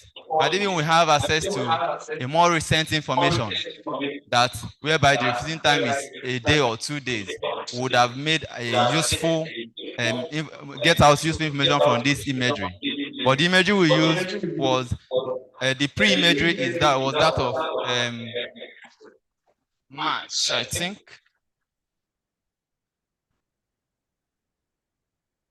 We used that of March and that of 2 days after the flooding. These are the images that were available. And due to cloudiness of the data set, it was difficult for us to cover the entire study area. So we now limited the study area to areas that were cloud-free. So using spectral indices is a valuable way of getting mapping places that has flooding, because we have various indices. That we have the NDWI, that's normalized difference water index, the modified normalized difference water index, the normalized difference pond index, the normalized difference turbidity index. These are the various ways we can map water. And the satellite imagery we use is Sentinel-2. It has 10-meter resolution. So that's why we use it, because of its resolution and also the revisiting time. This is the study area. The study area is spanning in this, is located in UTM 33° north. So for Sentinel, the data set we use here, we use Sentinel-2, and these are the spectral bands we used. Looking at them, we use band 2, 3, 4, 8, 11, and 12. If you notice, the band 11 and 12 have 20-meter resolution, but it was resampled to 10-meter resolution so that there will be uniformity in the data processing. We also use ArcGIS Pro 3.3. So this is the flow chart of the method, data acquisition. The data set was acquired from browser data space Copernicus EU. Then when the data was acquired, we carried out composite band mapping. The essence of carrying out composite band mapping, it was to enable us to do land use, land cover mapping, not land use now. Land cover mapping of the study area. before the flood event and after the flood event. Then we'll carry out unsupervised and supervised image classification. Then we'll also carry out change dictation, categorical change detection to know places that have changed from what they used to be then to water covered areas. Then we also carried out all the indices calculation using the raster calculator in ArcGIS Pro. Because using that calculator, we computed all the formulas to estimate the indices, water indices. We also did what we call the pixel value change detection to know the area that's changed from being a dry land to being a wetland. So this is a formula that we are proposed by several authors. And these are the formula we used to compute the normalized difference water index, then the modified normalized difference water index, the pond index, and the turbidity index. These are the maps, the land cover map before the event and the land cover map after the event. The NDWI before the event and the NDWI after the event. Then the map we are seeing, the NDWI change map, we did what we call image subtraction, pixel subtraction, before the event and after the event to get places that lost water and places that gained water. So the areas that are in deep blue showed places that had gain in water, while area that has white, there wasn't a significant change. Then areas that are in light blue show places that lost water. This one, the modified difference water index, the same approach was applied here. This one, the modified normalized difference pond index, the normalized difference turbidity index. Then getting to the area extent, the land cover area extent that we are affected, we used the various area that was the places that had gain in water index. We converted their point to the pixel to a polygon to map the extent of land cover areas that were affected to know the area in square kilometers. You can look at the table, land use area extent affected by flood event using normalized difference gain shapefile. We use it to extract the various land cover classes that were affected, because each of these indices have what they show. They don't show the same thing. That is why we use their various shapefile to extract the various land cover areas that were affected. This is for modified normalized difference water index. This is for NDPI, normalized difference pond index. This is for NDTI. So in conclusion, this study has showed that Sentinel-2 imagery is useful when mapping places that were inundated by flooding. Then spectral indices is also an approach to map flood events. Change detection of pre and post satellite imagery is also a useful technique in mapping flood in inundated region. For further work, higher resolution satellite imagery are proposed, such as 30 cm, 50 cm, 1 meter resolution, 2.5 meter resolution. Even drone technology is also advised to be used in such a scenario, so that we'll be able to know places that were really affected. There was absence of building footprints. And even we have building footprint data, we will know household that were affected, so that government can deploy kind of proceed to them. This is the summary and conclusion of the work. Thanks for coming for this conference, and thanks for your audience. Thank you. Yes, a round of applause for Mr. Chigozie Okechukwu. Please take your seat. As usual, let's quickly note our questions, observation, and all what we think that paper need to be done with. So as we move on, let's quickly move on to the third paper. And that paper is to be presented by Ms. Halima Ibrahim. And the paper is titled, as you walk up to the podium, the title of the paper is Spatio-Temporal Analysis of Effect of Land Use Changes on Land Surface Temperature of Lokoja Metropolis, Kogi State, Nigeria. Okay, that paper should be highlighted. So, Ms.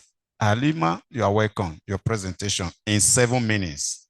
And that paper is on page 21, paper 17 in our book of abstract. Thank you very much. Good afternoon, ladies and gentlemen. Permit me to stand on the existing protocol. My name is Halima Sadia Ibrahim, and I'm here to present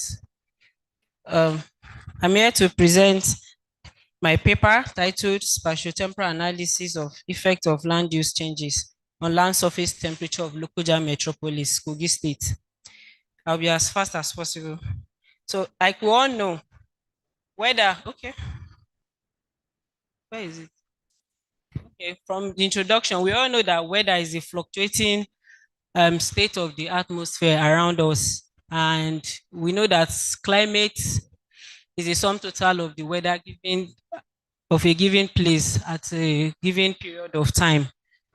Maybe it can be in months, weeks, or years, it depends. So, and the aim of this study is to deploy geospatial technologies and a subpixel approach to analyze the biotemporal impact of urbanization on land surface temperature of Lokoja, Kogi State.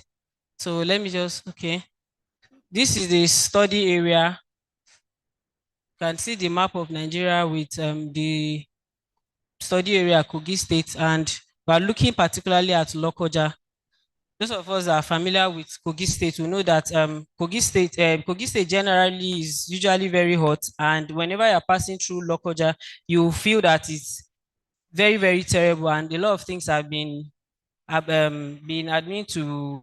admitted to be the cause of the heat, except if researches are done, and the result will determine the main causes of the weather of Lokoja. So the concept and the conceptual framework literature was done on the work. This research method. So they study the research was done with combination of both experimental and survey design, and to achieve the objective of the main study. So geospatial technology and a subpixel approach was used in assessing the impact of urbanization on the land surface temperature of Lokoja. So look at this. This is the workflow from the beginning to the end of the study, and the materials that will be used, both the primary and secondary data. Okay. This is the land use, land covering member fraction of 2014. The research basically was for 2 years, like I said, for 2014 and 2018. And to achieve the objective of the study, we will use both primary and secondary data. Primary data basically, we focused on the detailed recognizance survey, which will go for ground truthing and with the use of GPS. So we know to get the results of the study, according to Coupel and Coupel et al. 2017, who state that Landsat images will be properly selected for Landsat for summer months. That's from like November, December, January, February till March. If you want to get a good result of any any climate studies, you use it for the summer, for the period of you have to go through the period of you select summer months. You don't have to use a winter period because it will not give you a clear result. So within November to March, and the surface impacts are mostly pronounced during this period. So these are the end member fraction of 2018, land use and land cover. Then it's not too clear. Okay, let me make use of the time. These are the results that was gotten from the work. And you know, there are places in Lokoja where if you go, it's usually very hot, and there are places that are usually very cold. It's not like other places that you have in other states. So there are usually confusion about the main causes. So when we got the imageries from the satellite image, we tried to check within the number of years that we're looking at, 2014, 2018, to get the hot spot and cold spot of the area. It's hello, it's locked. So okay. Okay. Let me just go to the conclusion and the findings and the conclusion. It's not working, it's not moving.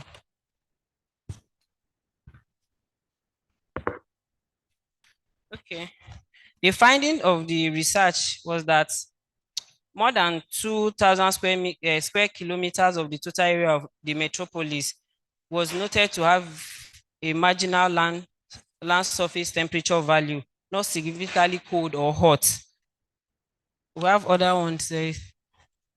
Then conclusion, the study deployed geospatial technologies in assessing the rapidity and impact of urbanization on land surface temperature of Lokoja. Then recommendation, based on the findings of the study. Okay. Okay. Thank you. Please, a round of applause for Ms. Haliman for that beautiful presentation. Thank you. Thank you. Please, like I've mentioned that after taking 3 papers, we pause while we quickly look at the observation, comment, and questions, but I'll quickly want to do some adjustments because like I've mentioned earlier, there are some persons who have been waiting since morning. In fact, they've been streaming our programs and persons have been following us. So we are able to connect so that those there can present their paper virtual presentation. Oh, good. And that is Mr. Joseph Olumoyogan from University of Ibadan. Actually, he has 2 papers to present to us. If you go back to our book of abstracts, we have paper 4 and paper 5. I will plead with you, Mr. Joseph, you are hearing me, to use your time wisely, especially ordinarily you're supposed to have 7 minutes for your 2 papers, but I will want to ask or advise that you can use that 7 minutes as it will to present your 2 papers instead of presenting 1 for that period. So please, if you can do us and yourself good to use that time to present the 2 papers so that we quickly take them. And we're also going to give you the privilege of looking at the paper first because you're supposed to remain online, quickly discuss your paper. Thereafter, if you wish to exit, you can. So please, Mr. Joseph, you have 2 papers as you know. Please tell us the one you are presenting and possibly present the 2 while we listen to you. From the University of Ibadan, Mr. Joseph Olumoyogan. Thank you very much, sir. I have 2 papers that I want to present. The first one is on the geospatial technique for private site suitability, for private symmetry site suitability in Akinyele local government area of Oyo State using multi-criteria decision analysis. As we all know, hold on, we are coming. Hold on, we want to get the audio across. Mr. Joseph, just hold on, let's get the audio across, please. Yes, I'm starting to share my screen. I don't know whether you're able to see it.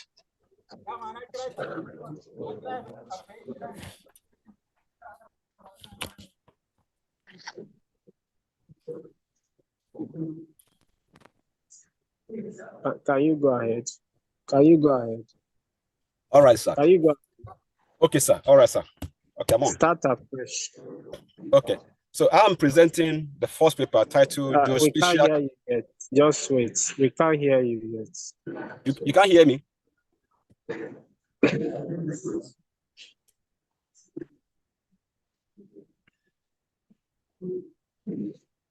Just hold on, wait.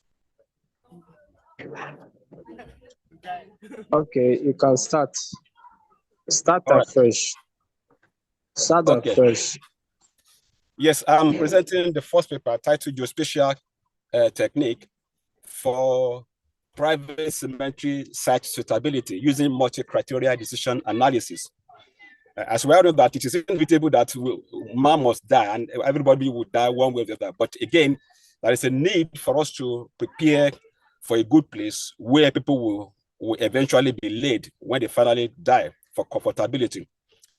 There have been studies carried out about cemetery, but at the same time, we discovered that decision is more or less going to be complex if we don't look at a number of variables that we can consider in terms of looking at that particular suitability. And nothing or little has been done about the use of multi-criteria analysis that encompasses a number of variables to decide the appropriate site, especially for private cemetery. There have been a report in Malaysia from 2009 that given a kind of guideline about how cemetery should be sited. And that report was also released again. It was amended in 2002, and it was finally released in 2012. And based on that guideline, a number of things have been provided that can help using geospatial technique to get the best site. And then this is why this study is trying to look at that particular guideline, to look at a number of variables that can be used to site new private cemetery. The study area is in Akere local government, and it's a border point of Ibadan going towards Oyo. And at the same time, data that have been prepared for this study include both primary and secondary. Primary data has to do with going to establish the existing cemetery that are on ground currently using GPS. And at the same time, secondary data has also been used, including Landsat imagery that has to talk about the current land use that we have in that study area. And that Landsat imagery was downloaded from a USGS website. And also, population about the local government and about the locality in that local government was also obtained from MPC 2006, and it was projected to the current 2023 population data. Other some data were obtained, including the soil map, digital elevation model, a political map of that study area that defined the extent. Again, road networks that has to do with road accessibility to and fro the settlement in that area. It was obtained from OpenStreet. And all of these were put together using multi-criteria decision analysis through the use of ArcMap 10.8 software. Looking at that particular data that have been put together, the results that we are able to find is to look at the distribution of the existing cemetery first. And I'll have in that table 3.1, as this study is showing, that we have a number of settlements that has this private cemetery in place. Eventually, we're able to identify 10 of this cemetery, in which 50% belongs to the religious organization, that is the Christian body, while the remaining 50% belongs to the Muslim organization. And all of them were identified and mapped. You can see the slide I have there that show the existing cemetery in Akinyele local government. Again, our interest is to look at the current land use of the study area, and in which we're able to identify 4 different major land use, including vegetation, built-up area, water body, and an open space. And so the map will be able to show all the different area covered by each of these land use, and that will help us to be able to look at the site that will be suitable. And for us to do this, a number of parameters have been put together based on that JPDC 2012 criteria guideline. And this includes distance from urban settlement, distance from rural settlement, distance to major roads, and distance to minor roads as well. Again, it also has to look at site and including the soil map, as well as the elevation of this area. So all of these variables were put together. They were combined together, and they were all generated and they were reclassed. For example, the slope map was generated, and it was reclassed to a number of variables that will allow us to apply weight value to classify that particular data. So also land use was also generated and it was reclassed, in which we found that the vegetation area land use was the most suitable for that region. Again, we'll also look at the elevation and we found that area that fall below certain meters will be suitable. At the same time, distance buffering was also observed to major roads, to rural area, and to urban area. All of these were done in the attributes that we have for that our analysis. And by the time we're able to do all of this, we convert them, all of them, to raster that will allow us to include, to reclassify them into 4 major classes for each of them that will now allocate weights based on their hierarchy. And eventually, the weight was not assigned. It was assigned to each of these variables. And the site that was now found to be suitable eventually was now analyzed to look at that particular site. The result is presented in the table, as we see. And these sites were now eventually now identified. Now, when the weight was assigned, and when we look at... Hello, Mr. Joseph. Yes, sir. Your time for the first paper is almost Yes, sir. up. And I said I was expecting you to present your 2 papers within that 7 minutes. So please hand up this and move on to the second paper, please. All right. Eventually, we discovered that the site that was suitable for this private cemetery in the study area were found at the northwestern and the northeastern, and the southwestern part of that LGA, where we have very, very good vegetation. So they are all of them were completely away from built-up area, and they were found in this region. And we found that that particular area were very, very massive enough to accommodate the size of any private cemetery. So based on this analysis, let me conclude now that this study has been able to establish that using different criteria, multi-criteria analysis put together, will help us to establish better site stability for cemetery as cemetery is concerned. And it will help us now to be able to prepare a very comfortable place for the living. And for those who have died, they'll have a very good place when they die to rest at the end. This is where this particular study is ending. Thank you very much. And then going now to the second paper.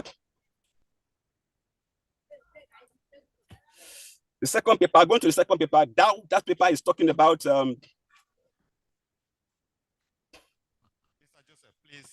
special analysis of urban form of a traditional city that is Oyo town in southwestern Nigeria.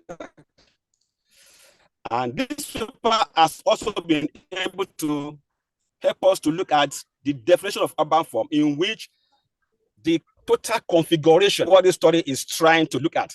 And for us to be able to do this, we want to look at the different extent of it will help us now to be able to establish the extent. And in doing this, land use, land cover map first has to be done for us to look at the different land uses around the area, the study area, and eventually establish the built-up, which is the main urban form that constitutes the growth of a place. And the different land use map have been developed. We have the year from 1984 down to 2023, looking at the years apart and see the extent of built-up growth in this study area. Again, we discover that the built-up, the map is also showing there, the different growth of land use in the entire year, in 1984, 1999, 2006, 2015, and 2023.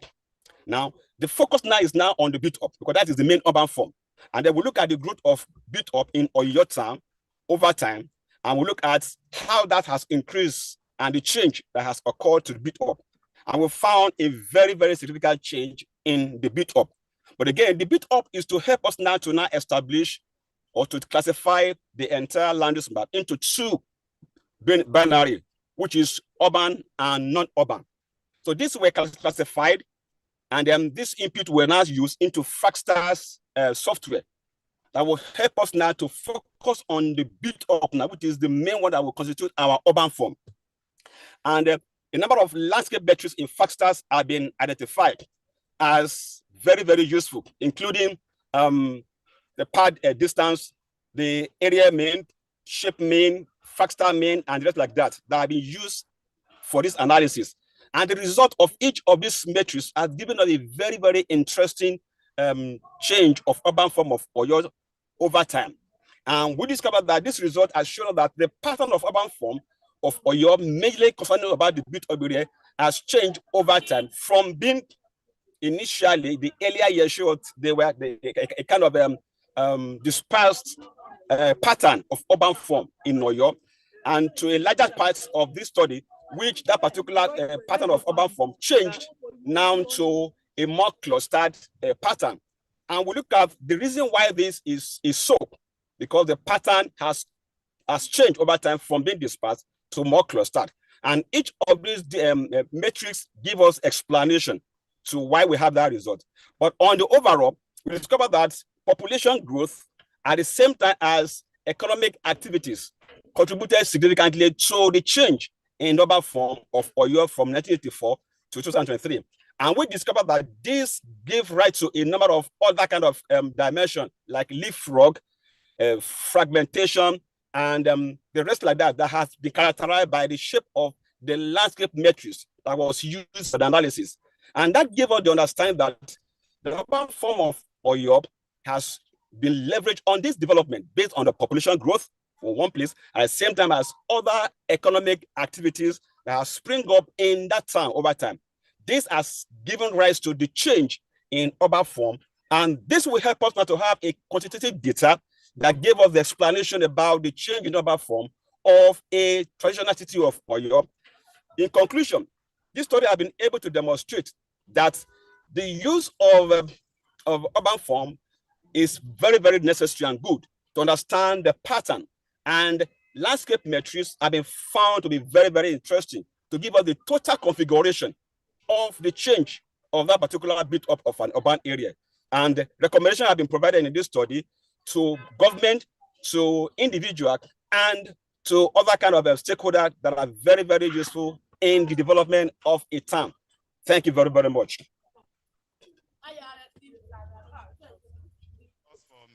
Mr. Joseph Olumoyogun, thank you so much for your brilliant presentation. We want to say we are grateful for your time and resources to keep on to this time to present to papers. Thank you so much. So please, like I mentioned earlier, he is online, and now that we are privileged to have network good enough to have these two papers presented, I still want us to quickly capitalize on that, to quickly take these two papers first. We've had 5 papers presented, 3 physical, these are 2 papers virtual. So I would like us to quickly take these 2 papers while it's taking down questions and observations as the case may be, and would thereafter come back to these 3 physical papers we have earlier had. So please, questions, observation, and whatever, your name and your observation for Mr. Joseph Olumoyogun's paper. First, the first paper is titled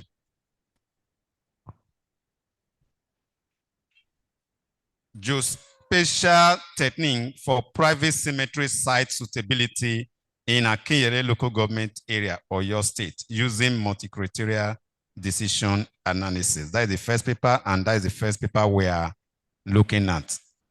Now, please, your questions and please, if you know the area, you will be the best people to ask questions or make observation, because of one of his recommendation. Observation is so obvious. So I want the people who know the area to ask questions or to contribute. One of it was that it was observed that sites not suitable for the situation of a new cemetery were found around the major built-up areas as well as around the major roads. That observation alone is enough. Is so obvious that in any way you cannot find cemetery either in the built-up area or along the road. So please, those people who know the area should be able to take the questions up for us. Thank you. Thank you. And I think on my part, I'll say this is a serious issue and we need to look at it critically. Like he said in his conclusion that the dead need to rest.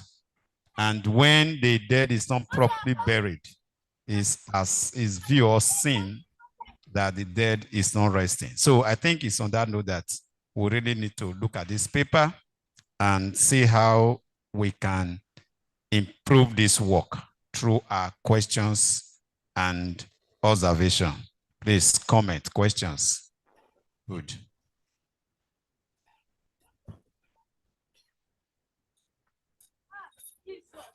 Thank you, the presenter, for your wonderful work in this topic. My question is, since this has to do with area mapping, I'm looking at this because, data you use here, SRTM. There are other digital elevation data sets that has, sorry. Mrs. Mary Marcelino. Mary. It's okay, go ahead. Okay.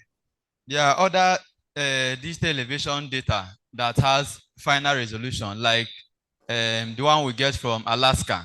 That's 12.5 meter resolution. Because this SRTM is 30 meters resolution. Then the Landsat 8 is 30 meters resolution. I think getting a final resolution will improve the model. Thank you. Thank you, Mr. Chigozie Ikechukwu. Please, we need more questions and observation for the improvement of this work.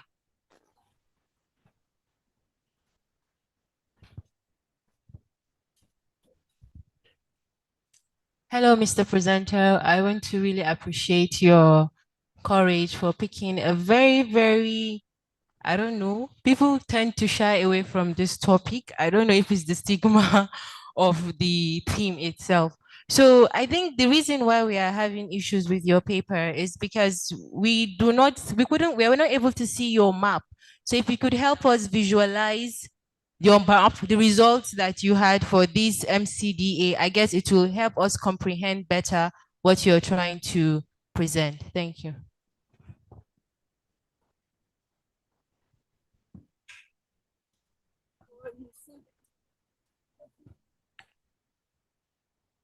So, Mr. Joseph. Yes, hello, Mr. Joseph. Are you still with us? Yes. Yes, sir. Hello, Mr. Joseph. Yes, sir. Good. So I'm sure you've heard the questions and observations raised on your first paper presented. There are actually two main questions, observations. So I'd like you to quickly respond to the questions before we move on to the second paper. All right, sir. Thank you very much. Yes, as regards the first speaker about the use of Landsat and SRTM image, don't forget that I mentioned at the beginning that we have to look at a number of variables that we can combine together. Though I know there are other elevation data images that have a higher resolution than SRTM, but again, we are interested about the general relief anyway, about where you have a high land, where you have a low land, then looking at the guideline provided to see where that region, that area can be limited to. So we are not going into a kind of detailed elevation per se, but looking at an extent of this relief that will give us a suitable site. Again, about the Landsat I will use is just to let us know the land use we have in that study area first, and then know the land use type that will be suitable for that kind of site suitability based on the JDPD criteria and guideline. And we found that vegetation area is the best, have been ranked as the best land use to site such area where you have urban extent now growing from the major area to the rural area. And that's why we use Landsat 8. So we know we have other images that have a high resolution, but we are looking at the land use type that is suitable, that is more suitable. And that's why we use Landsat A to give us the different land use. And then we're able to limit it to that particular land use type that is ranking highest among all of that land use. Again, I have the maps here that give me all the individual variables that we put together. That shown on the slide. We have the slope that we generated from the DEM, that digital elevation model, and then we did a reclass of that slope into 4 categories, and we rank them based on their importance. Again, we have land use that we also have, and land use have been ranked, which means vegetation was at the topmost of all of that land use, and it was reclassed as the highest ranked variable. Again, we have soil, and we have found that oxy soil, penny soil, that kind of soil that we have in that area, based on that guideline, a particular one that was ranked highest is the rigor soil. And then we're able to use that criteria to rank all the soil map, and then we'll reclassify them into 4 based on that criteria. Again, drainage, which is river, is Mr. also Joseph, very, yes. if you Hello, sir. Mr. Joseph, thank you, thank you. We didn't ask you to represent. It was actually the question, which of course shouldn't need this another round of or another session of presentation. Well, let's take it where we are through with the first papers. So let's quickly move on to the second paper, please, because we don't want the agenda to go off again, please. So let's quickly look at the second paper titled Urban Form Spatial Analysis of a Traditional City or your town, Southwestern Nigeria, using spatial metrics. So, Mr. Joseph, listening to the questions that are raised on your second paper. Please, questions and observation. Your name briefly and your question, as the case may be. Please. All right, sir. On the second paper this time. All right, sir.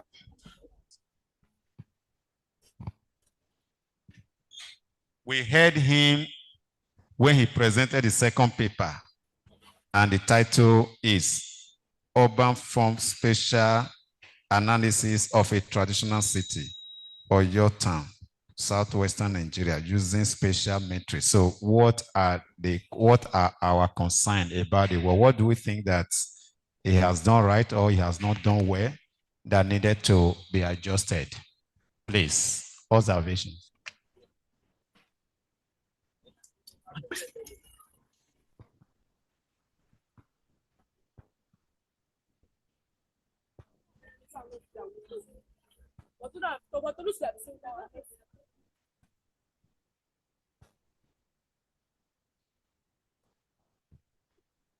No observation, no question, no comment.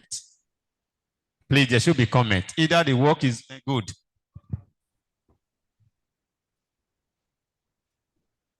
Hello again, Mr. Presenter. So we can see your map for the urban form spatial analysis of a traditional city.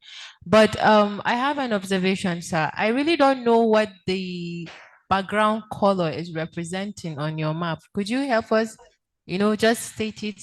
I think I can guess that the red is the built up area, but the green, I can't really see from here. Yes, should I respond? Okay, well done, Mr. Presenter. Quickly, in your abstract, because I'm not able to hear you very well. Hello. Okay, you made mention of the classes which you used for this work. You said built up area, vegetation, forest, and water body, grassland, open field. And looking from your presentation, your maps here, I'm just seeing 2 classes. So I don't know the reason why you mentioned them here in your abstract and we're not seeing it in your maps. Thank you. Any more question? Observation? I need the second question, please. I think let's go with these 2 first. So, Mr. Joseph, sir, please, can you respond to these 2 issues raised on your paper? Yes. Yes, please. I got the first question, but I missed the second question. The response to the first one, possibly thereafter we will remind you of the second one. The response to the first question I was the first question raised about the background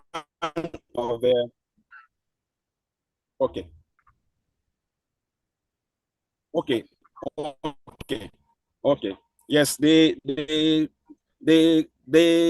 background that you have on the map, don't forget, I say it's as a result of the binary classification that we did for the eventual land use, which is now classifying the land use into urban and non-urban. And so that's binary, the two binary must go into Fractal software that we want to use from that software. But delay, in the final, we can clean up the background and make sure that alone in the final analysis that will give. Okay, Mr. Joseph, we are again grateful. And over here in Mina is about raining, and that is actually affecting the network. We couldn't really get your response, so but we are grateful. We thank you for your time and resources. The comment they are well noted, and they will be taken into consideration. And if there are more responses, questions, we'll get them across to you. So thank you very much, sir. Thank you very much, your sir. time. So, yes, sir. On that, I think we are through with the first or the last two papers presented. And now let's come back to the first three papers presented. The first three papers presented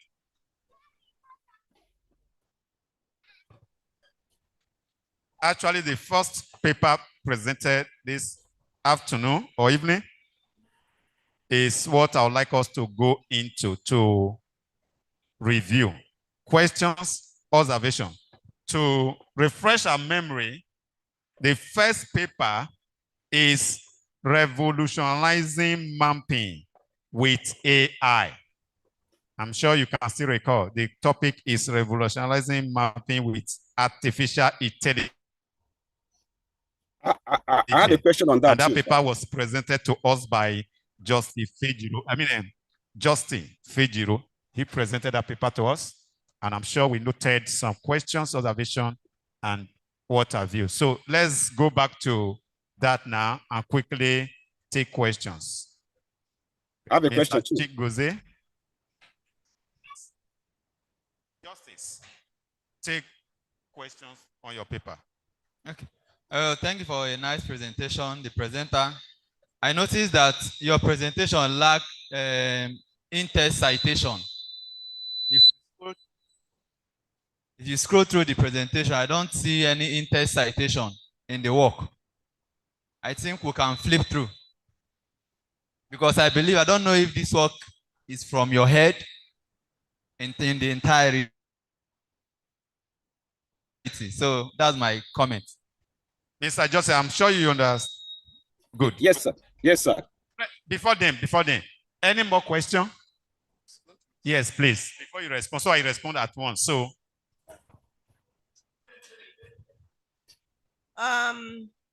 is it Mr. Justice? Are you a student? You're a student. Yeah, but not. I'm a student of Uniport. What? Student of Uniport. Of this university? No, Uniport. Oh, okay. Yeah. Of what level? 300, ma. Okay. You know why I'm asking you the question? It's like an assignment that you just wrote down and come and share with us here. But all the same, we encourage you as a student, a beginner, so that you can increase from what were the comments we can give to you here. And just like the other person said, we can't even see any map, maybe because your own is not projected. I don't know whether you have map, because you are talking revolutionizing map with AI, and we can't see anything. All that you are is just reading text throughout, and you hear we are for cartography. Good. They are showing something now, but it was not shown to us when you were doing it. Thank you. Okay. Thank you, ma. Question. Any more? Question here. Mr. Joseph, too. So can you quickly respond to Mr. Joseph these questions? Can you scroll down? Yeah, scroll down. No, scroll down.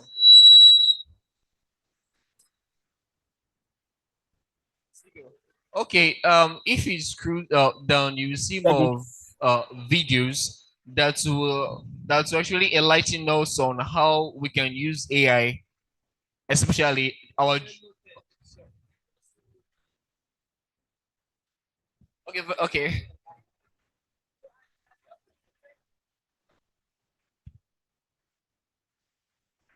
Okay. Okay, like if you scroll down, you find some videos or enlighten us on how we can use AI, especially our drones, so that will help us in our to to make our to make our map much more useful and updated.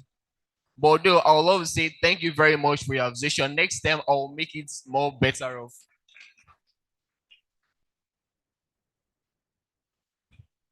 Thank you, Mr. Fejiro. Thank you for that attempt. It's a nice one.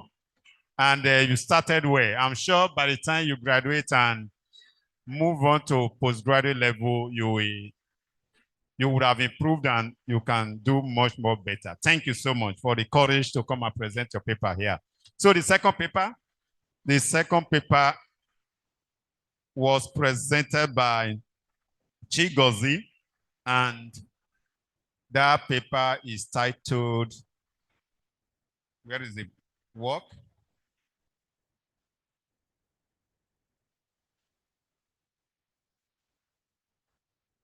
Good. So that is the second paper presented, mapping of flood water using, okay, all the same. Let's look at the screen and see the paper that was presented. I'm sure earlier we loaded questions and observations. So please, let's go back there and bring out those questions, observations that we have for this paper. Please. Okay, good.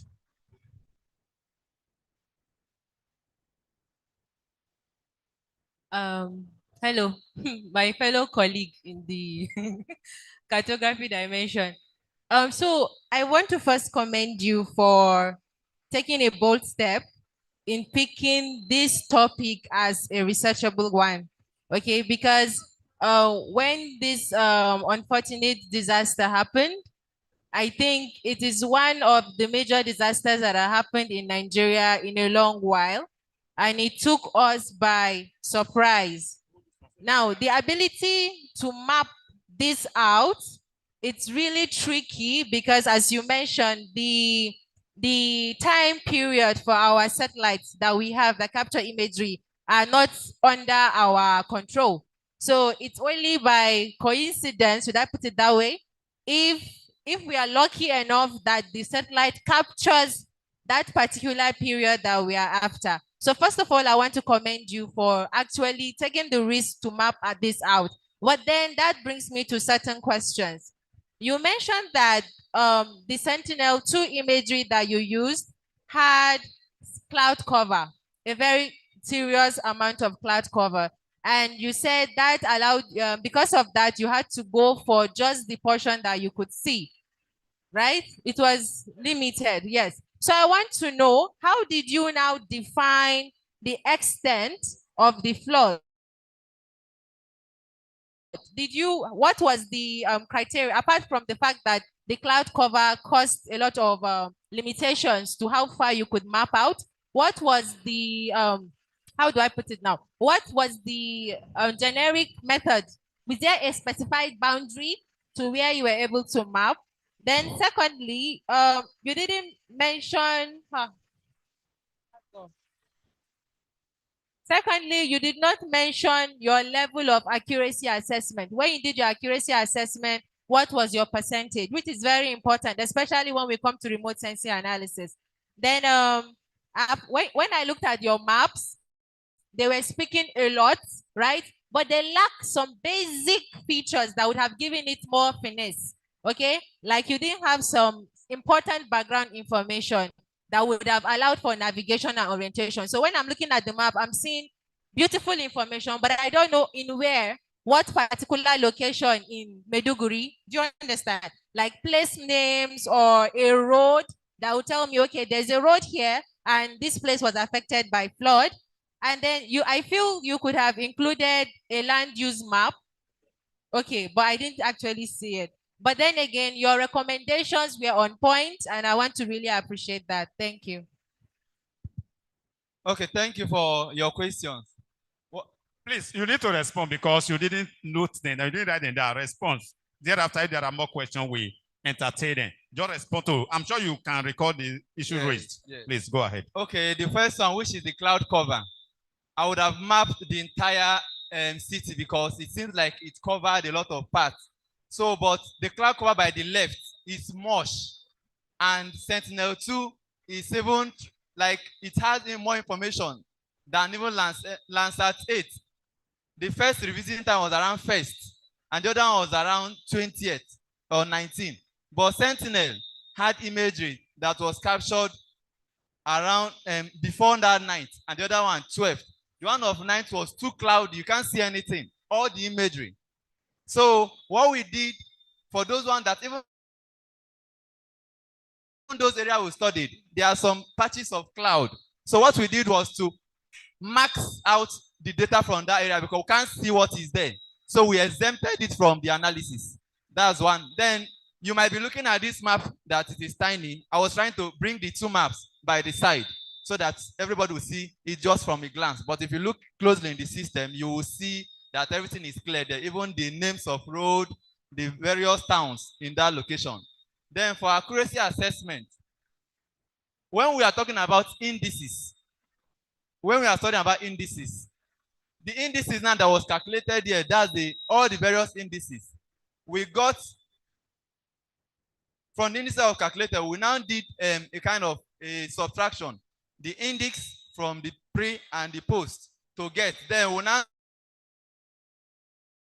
did what we call symbolization using the natural breaks so that it will look at the natural groupings. Because places that are high, it will group them together. Places that are low, it will group them together. So we have to categorize into 3. We now have places that lost water and that gain water. So I did not see the need of going further in doing. Okay, for the land use class, because of the cloud cover, we will not proceed in getting all those details for the land use. Okay, I think there's some more questions. Yes.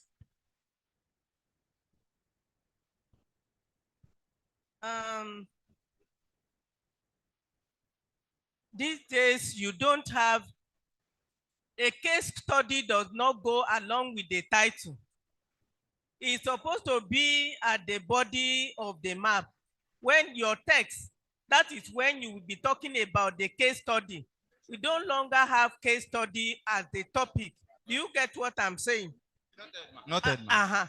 And I'm wondering, you are from Edo, and you are working with, your study is on Medjugorje, and you are talking of accuracy assessment, and now 2024 for accuracy assessment. How did you go about it? Or because my fear is that students these days, I don't know whether you are a student or not, they can just get imagery here and there and begin to do their work. So please, can you tell us before I continue? Okay. First and foremost, that's why we call it remote sensing. I don't need to be there. That's one. Then no, on accuracy assessment. Okay, for the accuracy you assessment. Cannot another place. I'm not talking about the land cover mapping now, because the cloud was much from the data set. But for the indices that we are calculated, because if you are doing land cover classification, you might even do a kind of a mismatch with land cover assign of land cover. But when you are working with, when you are doing indices, it's looking at the pixel. Okay. And it looks at the pixel as an entity on its own. No. But when you are doing land cover mapping, if you are making your training sample, you might even be picking another training sample that is meant for this in another one. So those disparity is what we... Then the other observation is that please look at the maps you have presented, like the study area map. Please look at it and then present it properly so that we will not waste our time. And then the flow chart, you are talking of flow chart, and all that we are seeing is right up, and it's not a diagram. Am I mistaken? When you were talking of flow chart, it was only writing. I not put flow chart. Yes. Flow chart. You said flow chart, number 1, we did this, number 2. Maybe that is the one. And is that supposed to be flow chart? If it's flow chart, it's supposed to be in a diagram form, not write up. Noted. Noted. Then I don't know what Nigeria is doing at the extreme end of all your diagrams. Well, please, can we see? Look at Nigeria. Look at Nigeria. Okay. Okay. In the map, I showed Nigeria, then showed Meduguri, then now showed the study area. So that because this is an international conference, so putting Nigeria there will show that this is happening in Nigeria. Where is the study area map? Is there the study area? The entire extent of this map is the study area. No, the study area okay, should you mean be the location map? Yes.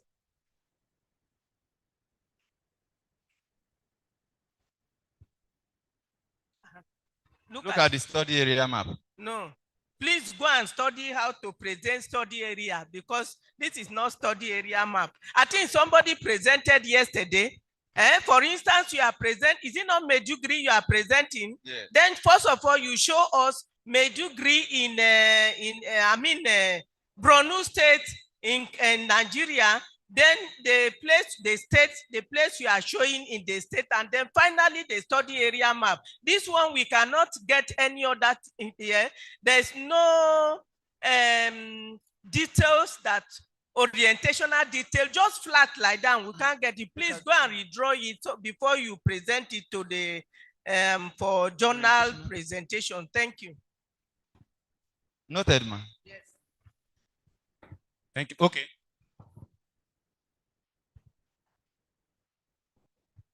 Well done, sir. This is a very, very wonderful work. Just few observations, sir. I just want to bring your attention into something. If you watch your topic, you're talking about a case of what, Lao Dam. And if you notice, there is no place in your map where you are able to identify that particular dam. Is there? No, I feel that you should have a map that you use it as identification of Lao Dam side. This is your study area map. Want to blow the Lao Dam separate? Yes, it should be. So you must identify it. Then number two, you mentioned that you use some technique for your water, for your, like NDVI and other. No, not NDVI. No, NDBI. Indices. They are. Please, can you go to the next slide? Let me look for it. Go again. Look at it here. Okay, NDWI. Yes. Okay, that's just what you use to get your water content. No, the different indices. Yes, this is the only technique you used? Yes. Okay, I was thinking because you mentioned like 3 of them, so I was thinking the 4 of them. You used it to compare. Did you do any comparative analysis? What I did was to actually use their study, the extent of where there is gain in water, to check the land cover that was affected. I'm not going into detail in doing comparative analysis, because the goal of the work is not to do comparative analysis. Okay. Thank you very much. Thank you very much. We enjoy your presentation, and the way you answer the questions must be fair to you. Thank you very much. Thank you, ma'am. Please, let it not look as if it's the high table. Are we tired? Maybe we are lecturers or teachers. If not, we start pointing to somebody to ask questions. Let it not be coming from the high table alone. Thank you very much. Thank you, ma. Once again, a round of applause for Mr. Chidozie for the presentation and response to questions and observation. Thank you so much. Please, I think the rapporteurs are even doing more of what we are expected to do. They are actually supposed to just note all observation and questions, and they are doing that. They are also very much involved in querying, which is what we are to do, the audience. Please, as we are sitting down, let's take our time to query every presentation and the paper.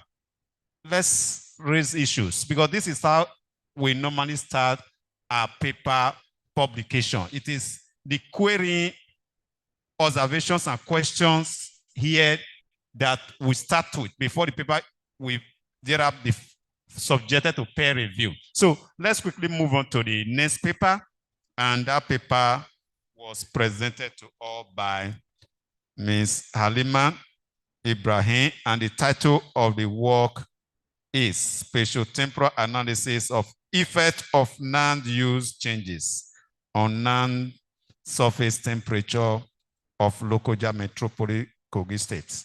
Yes. Please, let's project that paper, the dynamics of land use, and okay. So questions and observation.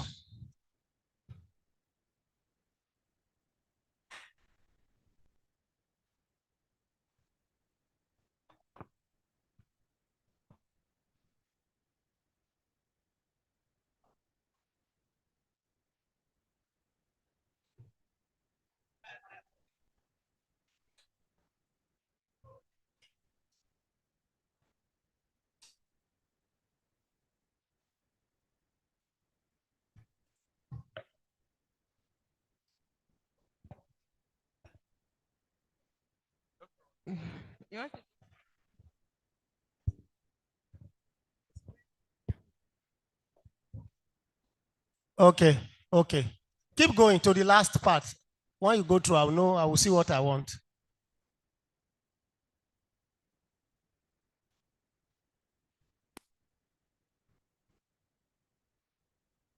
Okay. All right, go back to the first page, first slide. Okay, the dynamism, but what the editor read is different from this, right? What is in the paper?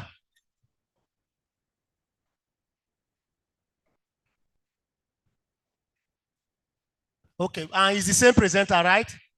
Yes. Okay, so when I heard that title, Spatial Temporal Analysis of the Effect of what now? Land use, land changes. Land use changes of surface temperature on Lokoja Metropolis. But thank God you didn't stay with that title. That title has scale. I think this is a better one. The dynamism of land use land cover change on land. So is it the dynamics? Okay, the dynamics, although they mean the same thing, the dynamics of land use land cover change on land surface temperature in, I think there's no command there, in that temperature, in Lokoja, Nigeria. Okay? All right. Next slide. Next slide, until you get to where there is map. That is what interests me. So without being told, no, there is K-leg here. If Nigeria is taking it to Kogi State, I think it should be an insert inside the Kogi State map, right? Don't forget that. The Nigeria should not be on its own. Next slide. Until you get to where there is map. Okay. So please, let's take note of the shape of this result. Can we see the shape? It's vertical, isn't it? Let's go. Sorry, go back a little. Let me see. Land use, land cover, end member. Okay, next. Keep going. Go. Okay, now check the map, this map. The green, I think there's just a little abuse of color here. It's too deep. In the color ramp, we use light.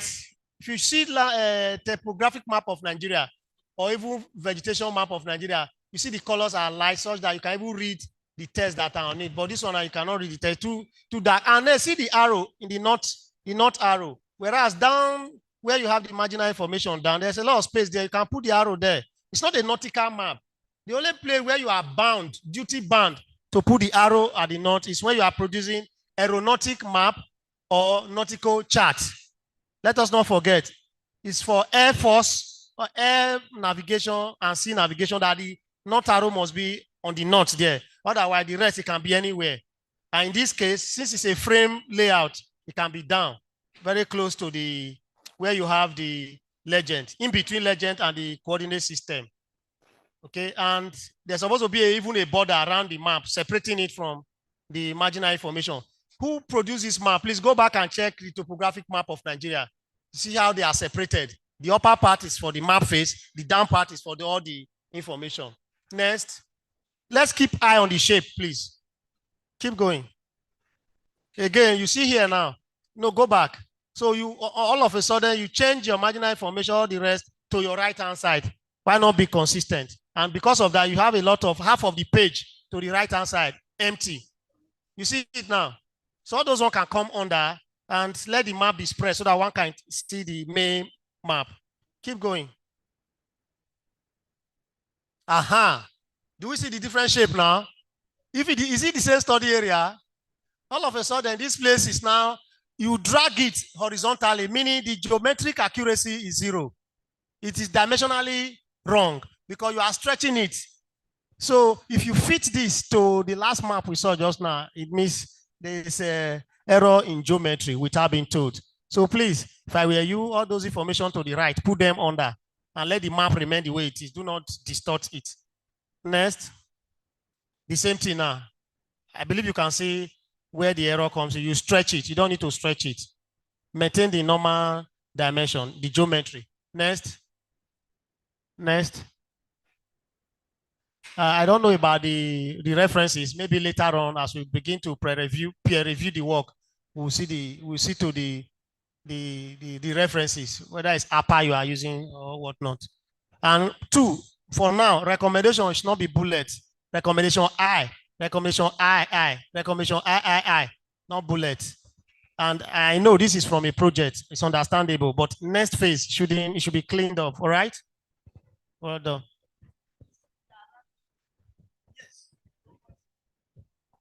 Any more observation? Good. I think when we were showing the map, I want to say this to all of us that are going to produce map. Please don't just be taking, if you want to use to represent the north point, don't just take anyone that they just like is a design or something beautiful. No, like this one now, there's what we do in cartography when we were producing manually, the C of O. Sometimes you have to cross-check whether the angles are correct or not. And you use this north point and move with your set square to go and confirm whether it's correct or not. But please, can you go to one of the maps? When you use the one that is designed, look at it. Is it not that one up there? Or go to the normal, go back again. Look at it. Is it not on top there? That is the symbol for north. Alima. So this one is just a design. From what I'm saying, if I want to confirm whether the angle is correct or not, it is very difficult for me to know. The vertical can be easy because of the apex of that vertical line, but the horizontal will be very difficult. So I'm just advising all of us that even if you will put a north point in any of your map, let it be the one that is very simple, that you can get the vertical and the horizontal, because it's meant for correction. Like as he said, I said yesterday, that north point is not meant for all. If it is rectangular or depending on the request before you put this north point, not just to be putting north, because if we go closer and the geographical coordinate, then you don't need this north point. Now, I want to ask why with this your topic and it's only you stop at 2018. So since that time, nothing is happening, and we are in 2024, or even the highest 2023.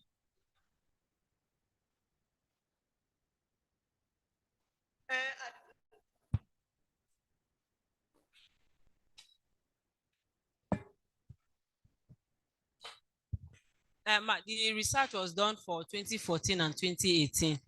That was the year for the research. And the result will determine the progress. We'll have to extend it to another level, maybe a year after that year. But for now, that was the year that was chosen for the research works. Yes, ma'am.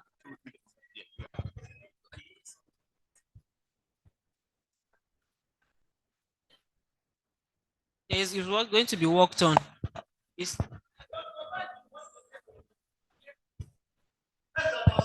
I'll get back to you, Mr. Chigo. Sorry, let me just chip in a little bit. I don't know. I hope what I'm going to raise, I hope has not been. Yes, let's look at the body of the work.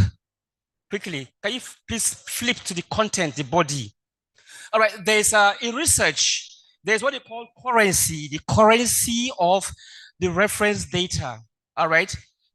Normally, it is expected that your reference should not be more than 5 years old. 5 years. All right. Are you following what I'm saying? Do you understand me? It should not be more than 5 years. At least each reference you are going to make will be within 5 years. So when you begin to have old reference materials, it means what? You've not done your research properly. You've not gone to the inventory to fetch very recent materials for your work. So please, I want to suggest that you update. Look at your references and update it so that it will be very current. By so doing, it will reflect the current trend of what you are trying to portray. Then two, can you please flip to the map? All right, in mapping, there are guidelines, there are rules. You don't just present graphic just like that. There are rules guiding everything that you do. For example, can you go to that imagery where you find two imageries? Go flip a little bit. Okay, good. Back a little bit. Look at the title and the source. All right. See how it is placed. Cartographically, the title and the source, there is a way in which you place it. A little bit to the left, so that it will align with the knit line, not the boundary line, the knit line, the innermost line that bounds the body of a map. It's called the knit line. Your title and the source supposed to align. Then there's another representation again where I saw a scale in between legends. There are rules, there are guidelines that you must adhere to. If not, right, okay. Look at the title there. I just drop it anywhere. Look at the source and the title. Anyway, I hope I've made a point. Thank you.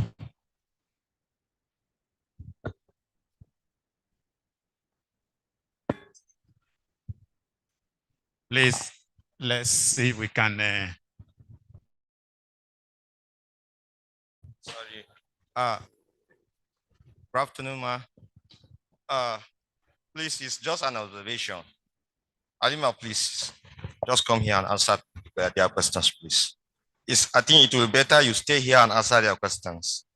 Thank you so much. Thank you for that observation.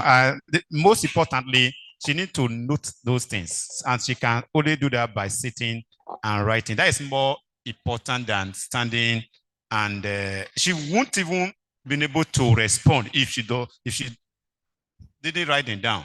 So please, thank you for your observation.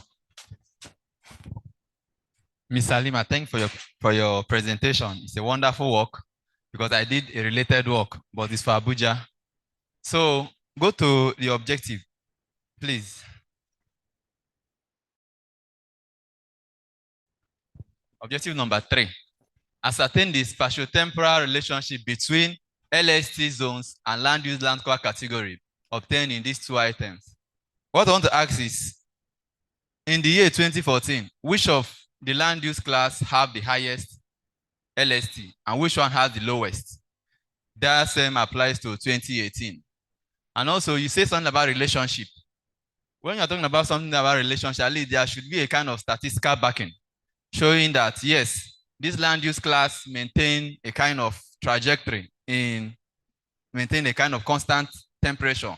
Let's say tree canopy we have a low temperature, bare soil or built up area have a high temperature. At least there should be a kind of statistical backing to this, because what I did in that kind of work is I used the land use land cover class to extract the LST that fall within each of those zones, those areas, then get the mean. Then you now do a kind of correlation between that of 2014 and 2018. That's an expo. Thank you. I think that should be for that paper. So, Halima, can you now come forward and respond to questions raised?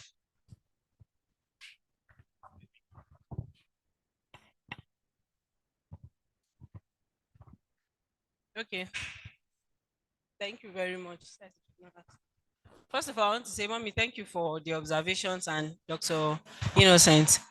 I had issues with my system in the first instance. So what I had crashed, I had to go to a business center here this morning for them to help me rearrange it. So that was the source of most of the mistakes you saw on the map. That's not how it is in the real work.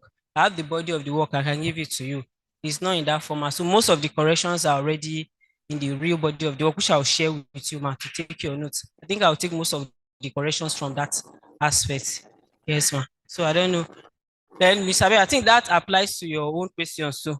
Those are not the way the maps are appeared in the work.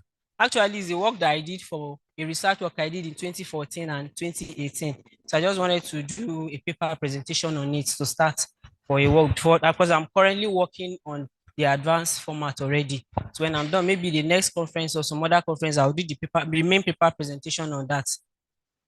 Yes, ma'am. Okay. I didn't even. Thank you. But let me also add, well, for your observation, that we will get back to you and there we will let you know the format. Your aim and objective should be subsumed. Well, this is a general comment. So many should be errors. subsumed in your introduction. There shouldn't be a separate session for your aim and objective. Your aim and objective is part of your introduction. This is not a project work. That is what we'll be saying. Your aim and objective should be subsumed in your introduction. That is why we have 1, which is your introduction, 2, method, and 3, discussion, results. What have you done? So we'll get, and let me also let you know that if you look at our 2024 journal, a related topic is also addressed, almost the same topic. So when if you're able to have access to that, see what is done there, and that will give you some insights. And that is to collaborate what Dr. Silvano Hida have mentioned. So if you are quoting 2024 from our old journal, is a plus and much more better. Thank you. There's even an error in that. I already told you, because what came out was not what I gave them at the business center. So that's just it. Thank you. Thank you, Mr. Lima. So why we quickly move on to the next paper, the 5th paper, 6th now, and that is to be delivered by Mr. Idris Adamu, while he's on his way coming to the podium. The title of the work is Spatial-Temporal Analysis and Mapping of Incident of Prison Breaks and its Security Implication in Local Community in Nigeria. Between 2000 and 2024, that is for a temporal period of 24 years. That is quite good. So, Mr. Idris, you are welcome to the podium. And number 15 on our book of abstract is number 15.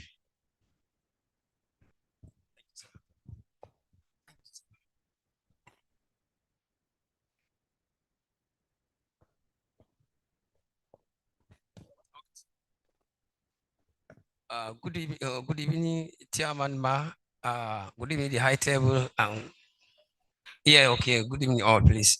I'm here to present our paper on the spatio-temporal assessment and mapping of incidents of prison breaks and security implication in local communities in Nigeria from 2000 to 2024. And first of all, okay, it's with me here. First of all, I would like to introduce or to make us aware of what is security. You know, security is everyone's concern. When you wake up in the morning and goes to your work peacefully and come back peacefully and meet your family, then you know there is security in where you live at least.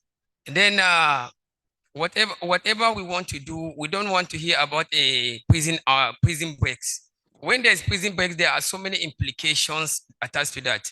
Then this research is trying to make people or the decision makers aware of geospatial intelligence in monitoring security implication of prison breaks. Whenever there is a prison break, then there are issues that are attached to the environment, more especially the neighboring neighborhood of the prison breaks. Then the methodology, the method that has been applied to this work. Then this paper employ both primary and secondary sources of data. Then the primary source of data were just what do you call? Then the coordinate obtained from the GPS, from the hotspot, then and other satellite image and others as the time factor. Then the secondary data are the newspapers, the magazines, and other documented materials. Oh, good. Then the result and discussion. The result yes, please. The result of the of this work, we are talking about the distribution of the prison breaks incidents in Nigeria, just like any other geographical area. Like from 2000 to 2022, there are several attacks in the whole geopolitical zones as it shows in this study, and I'm going to show you the sources of all this in this my claims. From the north central Nigeria is the one that has the highest occurrence. Then the other north central Nigeria within the 6 states, then to the other centers. From the activities of the Boko Haram, from the activities of Boko Haram, the IPOP and others, all of them have been found in ones or the others. Then it is similar activities has happened in other states. As you can see, these are the record found by the researchers on the field. And the coordinate data has been obtained from the hotspot. They were mapped, as you can see here in the map here. They were mapped from each and every occurrence, from each and every hotspot.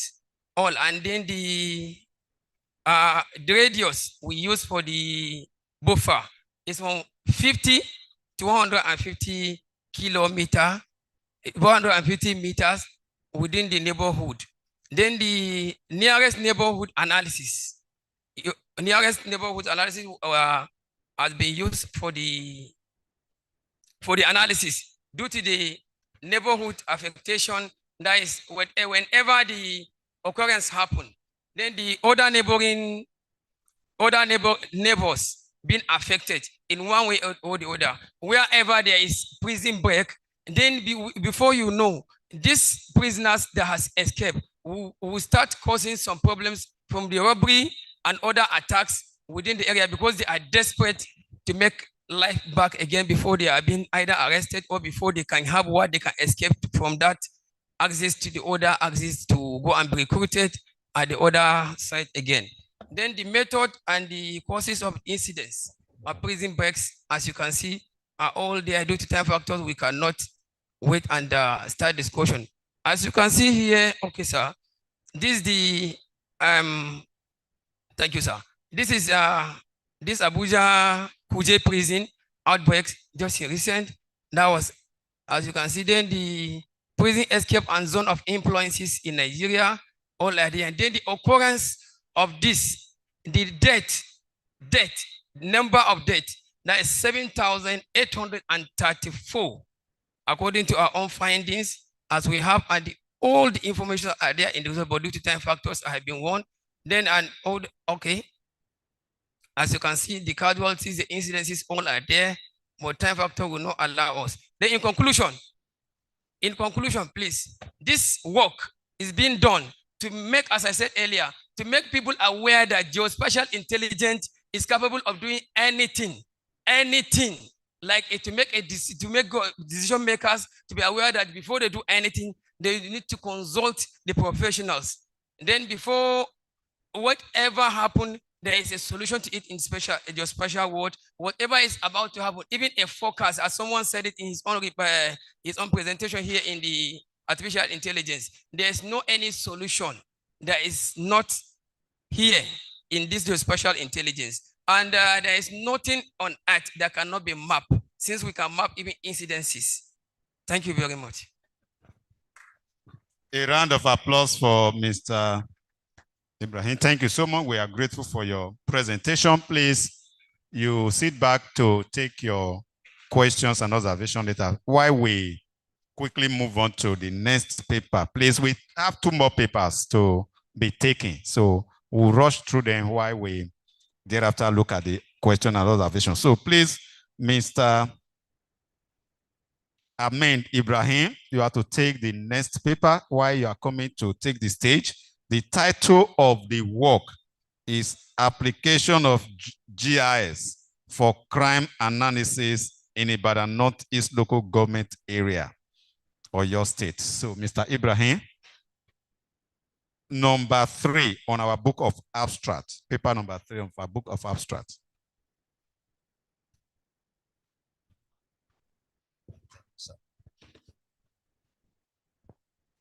The chair lady, the panelists, and the audience, good evening.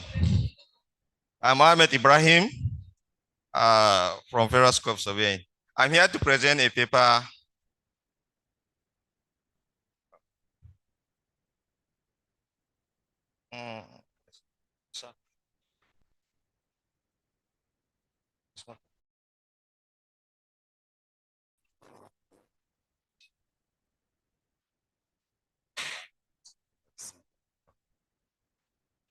I'm here to present a paper on application of geographic information system for crime analysis in Ibadan, not local government. My introduction is, when we look at this, crime is an act, default of conduct, prejudicial to the community. The commission which by law renders the person responsibility or responsible to punishment by a fine. So when we look at the crime, we look at something that occurred wrongly. Somebody who did something very, very bad within the community. It's a crime. Then I move on to my aim of the study is to use GIS in security management in Ibadan Northeast local government area of Oyo State. Then my objectives are to design a geodatabase for identified entities within the study area, acquire both geometric and attribute data of the entities, create a database for the entities in the study area, perform analysis that will solve most of the identified problems and prevent the result from the findings in both soft and hard copies. So these are my study area, Nigeria, Oyo State, and Ibadan Northeast. Then this is my research methodology. That is the cartographical model of the work, which starts with the local government maps, satellite imagery, GPS coordinates. It goes up to the crime management map. Then the data acquisition, the spatial coordinates are used. That is the X, Y, Z coordinate. That is the northern and eastern with the height are used in order to give out the coordinate of some identified areas in the area, especially the important features within the study area. These are our composite maps, which indicates the study area geographic distribution of entities within the study area.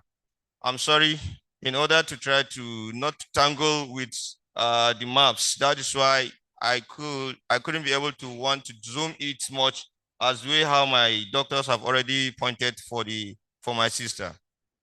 Then geographic distribution of entities within the study area. That is the research conducted in Ibadan Northeast government area resulted in creation of distribution maps representing various results in the various entities relevant to security management.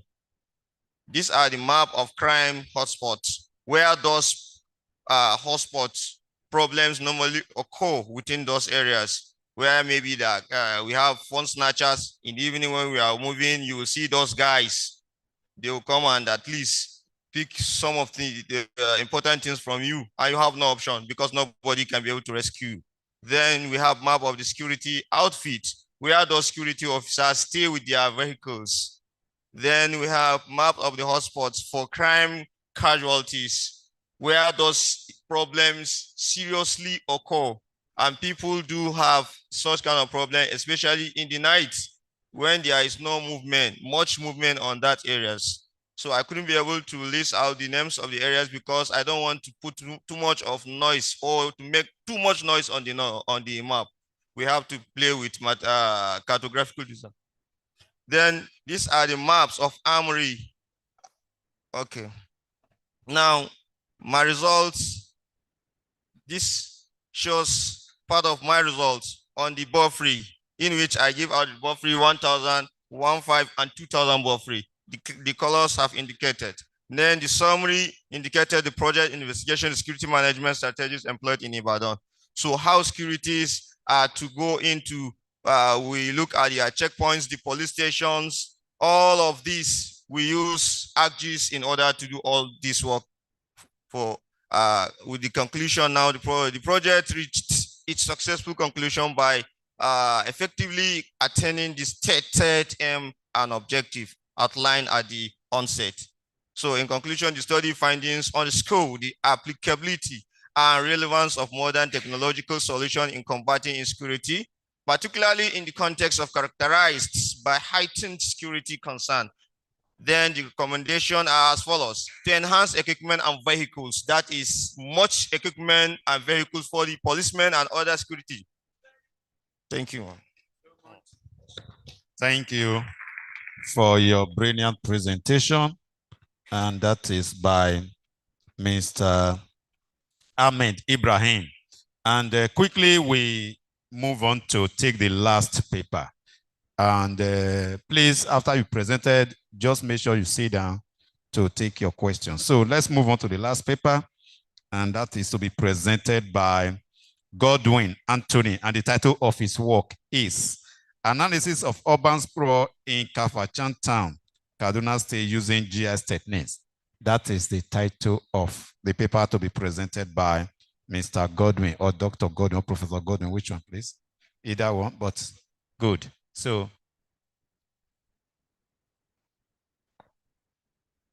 okay, standing on the existing protocol, as said. And that paper is on page 16, number 9. Page 16, number 9. That is the work to be presented by Mr. Godwin. All right, the title of my paper, once again, is Analysis of Urban Sprawl in Kafanchan Town in Kaduna State using GIS techniques. Introduction. Urban sprawl, as we know, is an uncontrolled expansion of urban areas, which is usually driven by the rural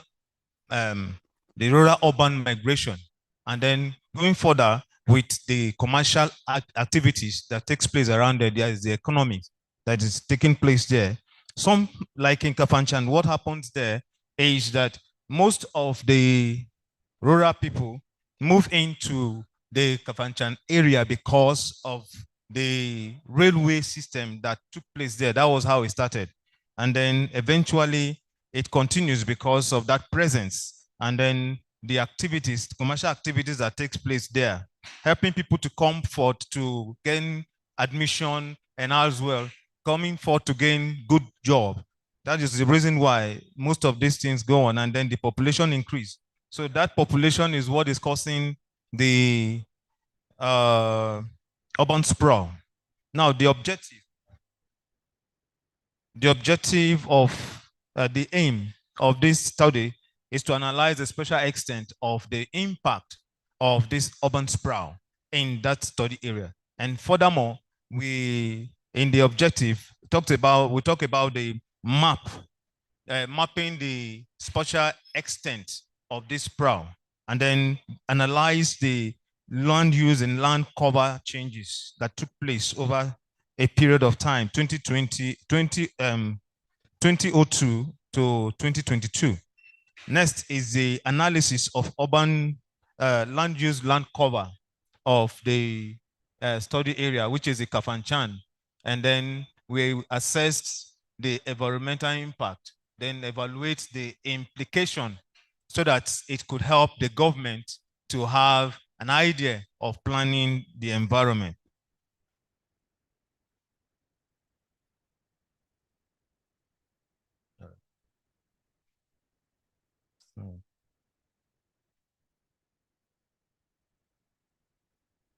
All right, the study area.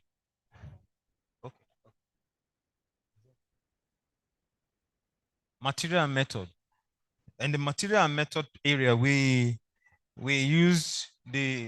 collected data from the Landsat 7 and Landsat 8, and as well we did the pre-processing, and having done the pre-processing, did the classification, the land use land cover classification of the satellite imageries and of the environment. Now, these are the Landsat image that we used. That was used. Sorry, that is Landsat 7 and Landsat 8, as said initially from USGS.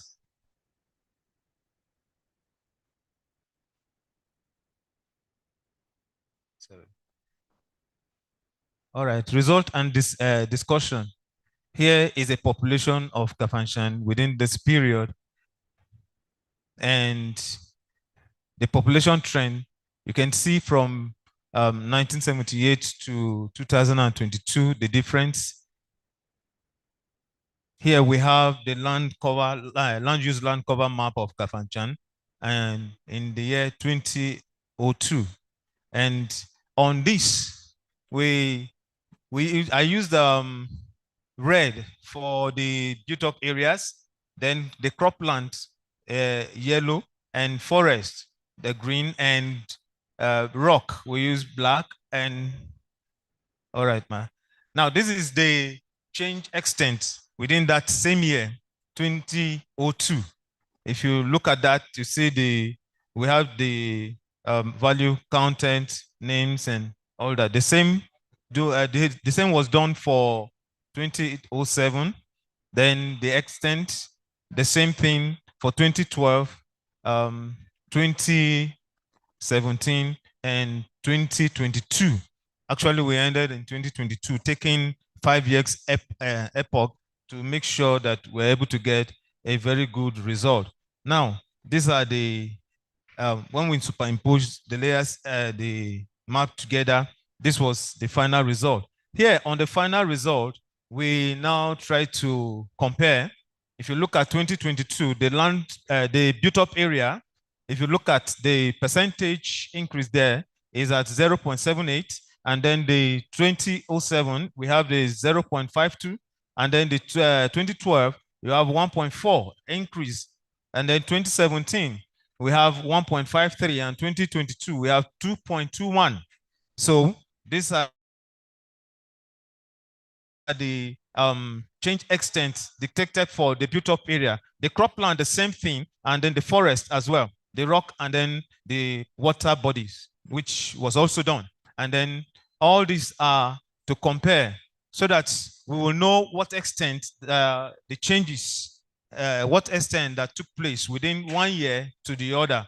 And then if you look at it properly, you discover that the rock was a bit stabler.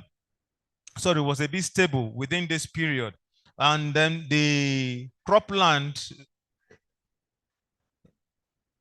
All right, here we have the bar chart. In conclusion, we found out that the significant urban expansion that took place within this period was around 326.53% within that period. And then that is the population increase. And then within the same period, the urban area was the urban area led to conversion of agricultural land and forest land into urban areas too. There was a rapid urbanization, and then the land use changes. Built up areas substantially increased over the period. Thank you so much for your presentation while you go back to your seat to take observation questions. So please, let's quickly now move on to the last three papers presented. And in that series, we have paper number 15, which was the first in these three last paper presented.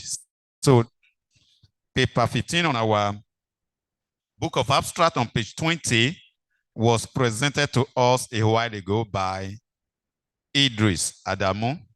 Idris, I'm sure you are ready to take your questions and observation on your work. So let's project our work, please.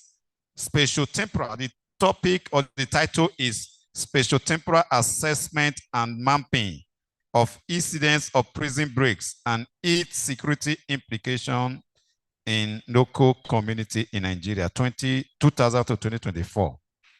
Please, let's go back to that work. And yes, spatio-temporal assessment and mapping of incident of prison breaks. Yes, please.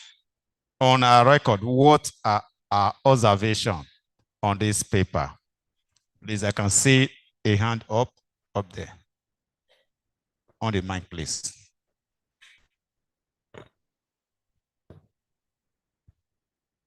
Please, let's be brief. Yes. And let's be direct, straight to the point. Yes. And let's see how far we can quickly round up this evening session. All right, thank you thank you so much. I want to just make an observation on the title. First of all, Adam Jah, well done for a job. In fact, you tried a little bit. Titles that I know are supposed to be short and precise to the point. As it is, spatio-temporal. Anyway, I want to suggest that the title should be Assessment. Sit down, Ms. Idris, and write. Assessment. I dropped it somewhere. If I forget. Yes. Assessment of the incidents of prison breaks and its security implications in local communities. The spatio-temporal where you say 2002 is not necessarily on the title. This can be captured in the scope of the work. All right? Scopes normally have the content scope, temporal scope, and the content of the work. So the 2000 is not necessarily on the title, if I would suggest. Thank you, sir. Sorry? Okay. Assessment of the incidents of prison breaks. Assessment of the incidents of prison breaks and its implication on, you're there. Short, precise, and straight to the point. Yes.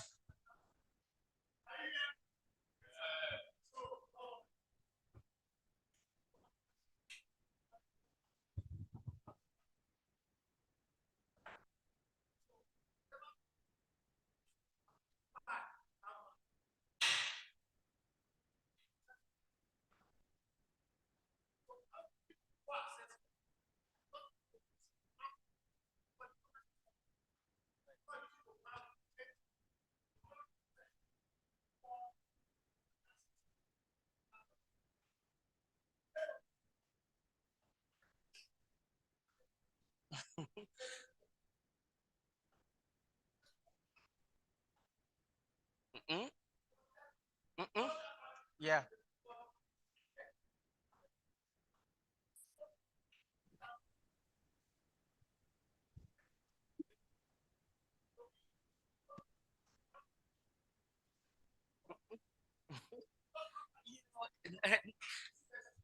Now you know why I did not include mapping. Now you know why. You know, at the end of the day, after any research whatsoever, at the end of the day, you're supposed to come up with an output. Results. So results are normally what? Graphics or statistical information, isn't it? So that's why I just, but when you say, all right, yes, a cartographic journal, okay. Mapping, exactly. All right.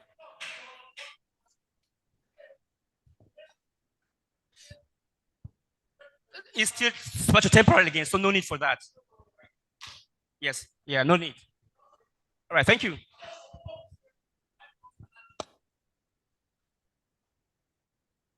Any more question, observation? That is an observation, not a question. And yes, please. I think generally all the presenters today, your PowerPoints are two-worded.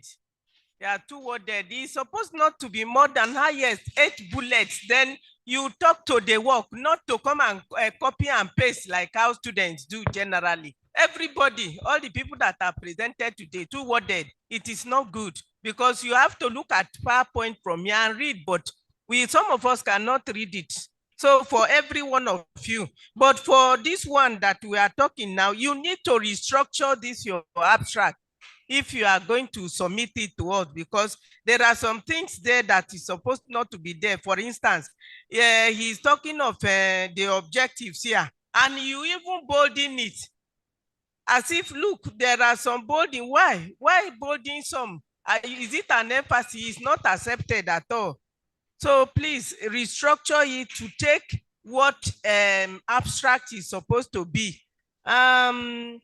I want to say, what is your advice to the government on this your topic? Note that, please, Mr. Idris, note it. The question is, what is your what? Good, note that, you respond to that. Any more question?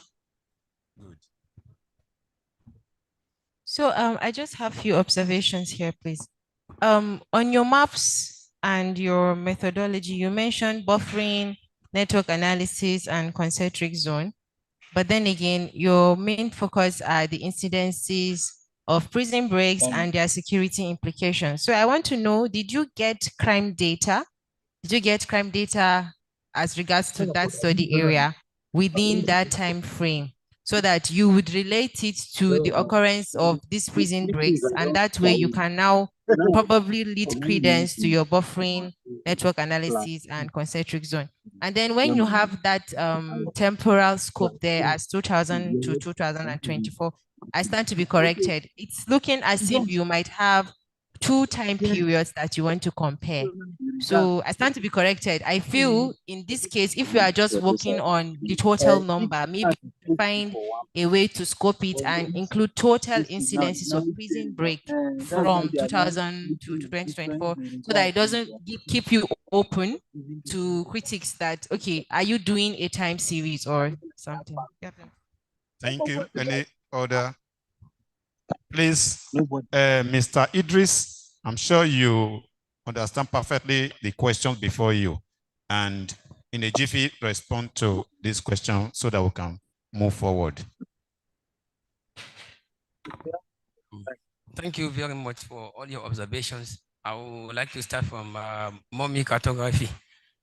Mommy, I like my advice to the government, as we mentioned in the recommendation there, is that government should not be ignoring, should not be proactive, should always be proactive. Government should be proactive, not waiting for an incident to happen before they start preparing how to now respond to it. Then geospatial techniques here, from the recommendation I gave, you understand, through some surveillance and other ways, if they can apply it, it will now alert them for future occurrence before it happens. Then when it happens, the result of the work, shows that these are the hotspots and these are the radius of the buffer we took, and then the routes and whatever that these people are using to come and attack, all are being exposed in this work. In detail of the main work, it has been exposed. If government can apply this kind of application, scientific application, will help them. That's my advice to them. Then about the data. Yes, as I said, from my secondary source and my primary source, we had an oral interview. We got some information from them, and other information we got it from the newspapers and other magazines. We have all the documentation as they are there inside the work in details. I think the questions actually borders on is it time series you were trying to do, or yes, that is what it. Sir? Okay, let me quickly give it to her so that you get it better. So the last observation was that, you said 2000 to 2024. So I'm saying it's important that you scope it so that you don't give yourself open to critics. You know, when you say 2000 to 2024, it sounds like you are going to do a time series, a comparative analysis. But maybe if you put total incidences, then we'll just know that you are looking at every incident that have happened so far. I stand to be corrected. Okay, ma. I'm not comparing anything. I'm not trying to give the total incidences. Total incidences. But don't forget, let me quickly let you know what your work is all about is spatial temporal. In other words, from 2000, let me tell you what you want to do and what you should do, please, based on your topic. Yes. You want to tell us 2000, 2001, 2002 to 2020, the incidences, yes. Right? You can thereafter tell us, oh, in 2010, as it were, the incident was higher. You can now categorize. And I think that is what your work is all about. Please, yes. That is what your work is from the title. Yes. That is what you should do. That is what you should do. But from the title, I think it would be more beautiful if you do it this way from your title. When we are doing a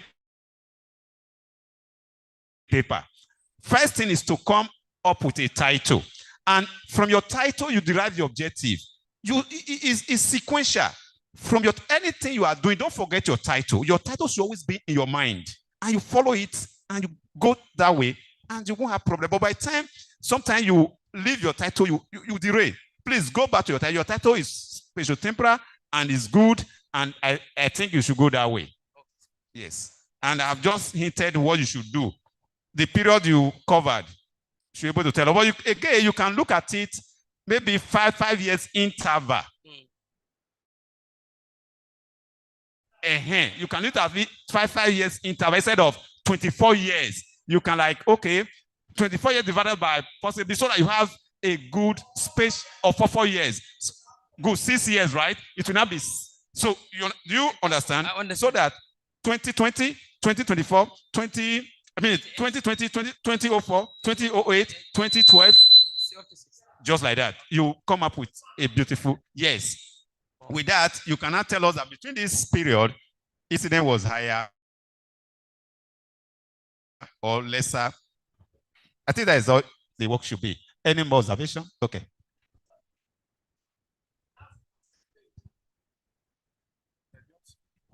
I saw somewhere, when my eye just looked to the back, I was seeing Ames, almost 7. Projector. Next. Okay, maybe it's not this one. It's the work before this. I saw about 5 aims. I was wondering, but because I was attending to something. The last presenter, please, it's only one aim you have. The rest can be objective. Yeah, I think it's that young man. Yeah. Okay.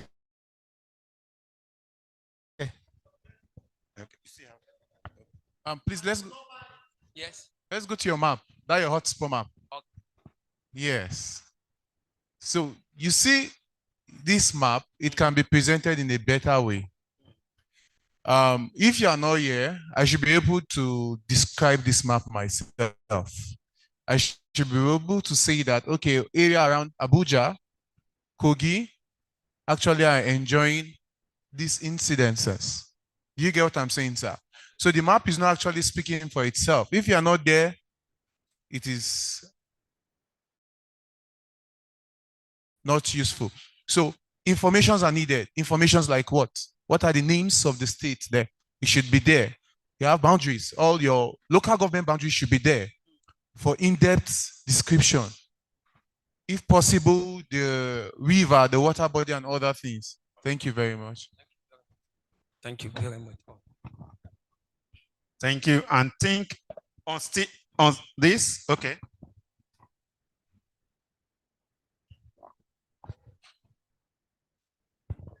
Yeah, this figure 1, you wrote distribution of incidences of prison breakers. Is it breakers or break? Prison break. But there is prison breakers there. Typing errors.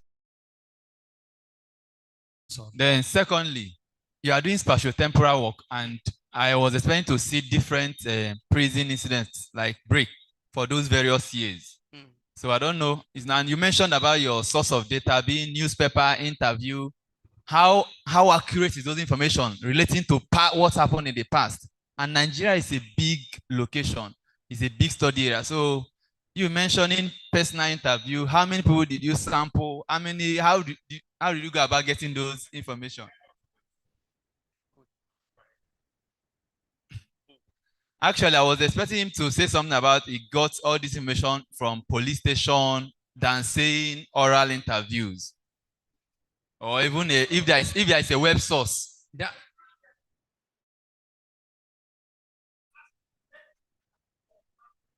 Yes. Where do you get the data from? First of all this most of the information we got, the one we say interview, we got it directly from the officials of this of the prisons. That is number one. Apart from that, we got orders from the police themselves.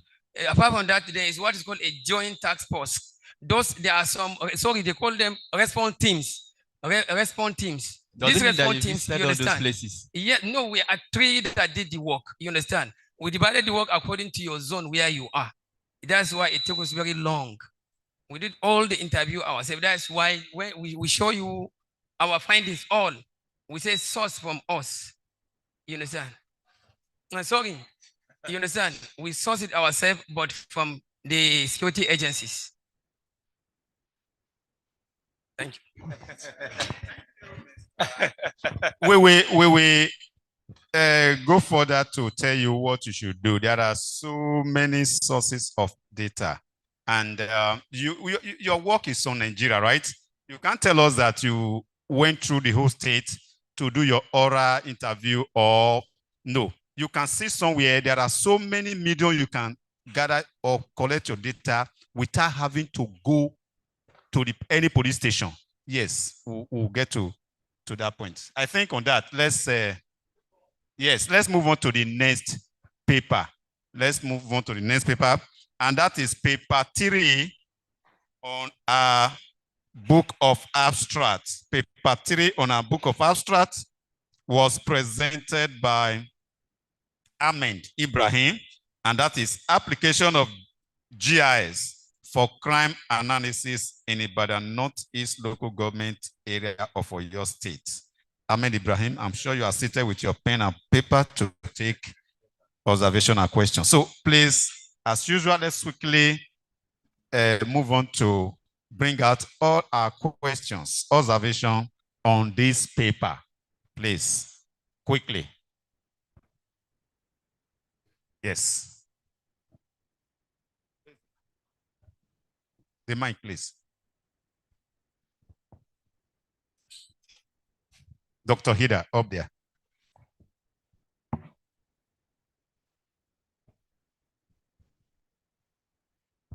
Yes, I'll go straight to the point. Can you please flip to the title of the map, please? The title of the work. The title. Right. When you write a very good introduction, if you know all the sequence of introduction, all right, towards the tail end, the last paragraph, you are supposed to have a focus of what you intend to do. The last paragraph, that is at the introduction stage now. There, you are expected to summarize the aim and the objectives, which will now give you a direction. By so doing, you'll be able to state the technique that you're going to use for the work at the end of the day.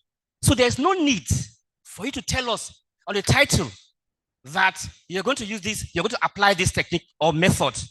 So I want to suggest, all right, you recast or rephrase your title to be Crime Analysis in Ibadan Northeast Local, period. There, short and precise, straight to the point. Crime Analysis in Ibadan Northeast Local Government Area of Oyo State. Or, okay, crime analysis or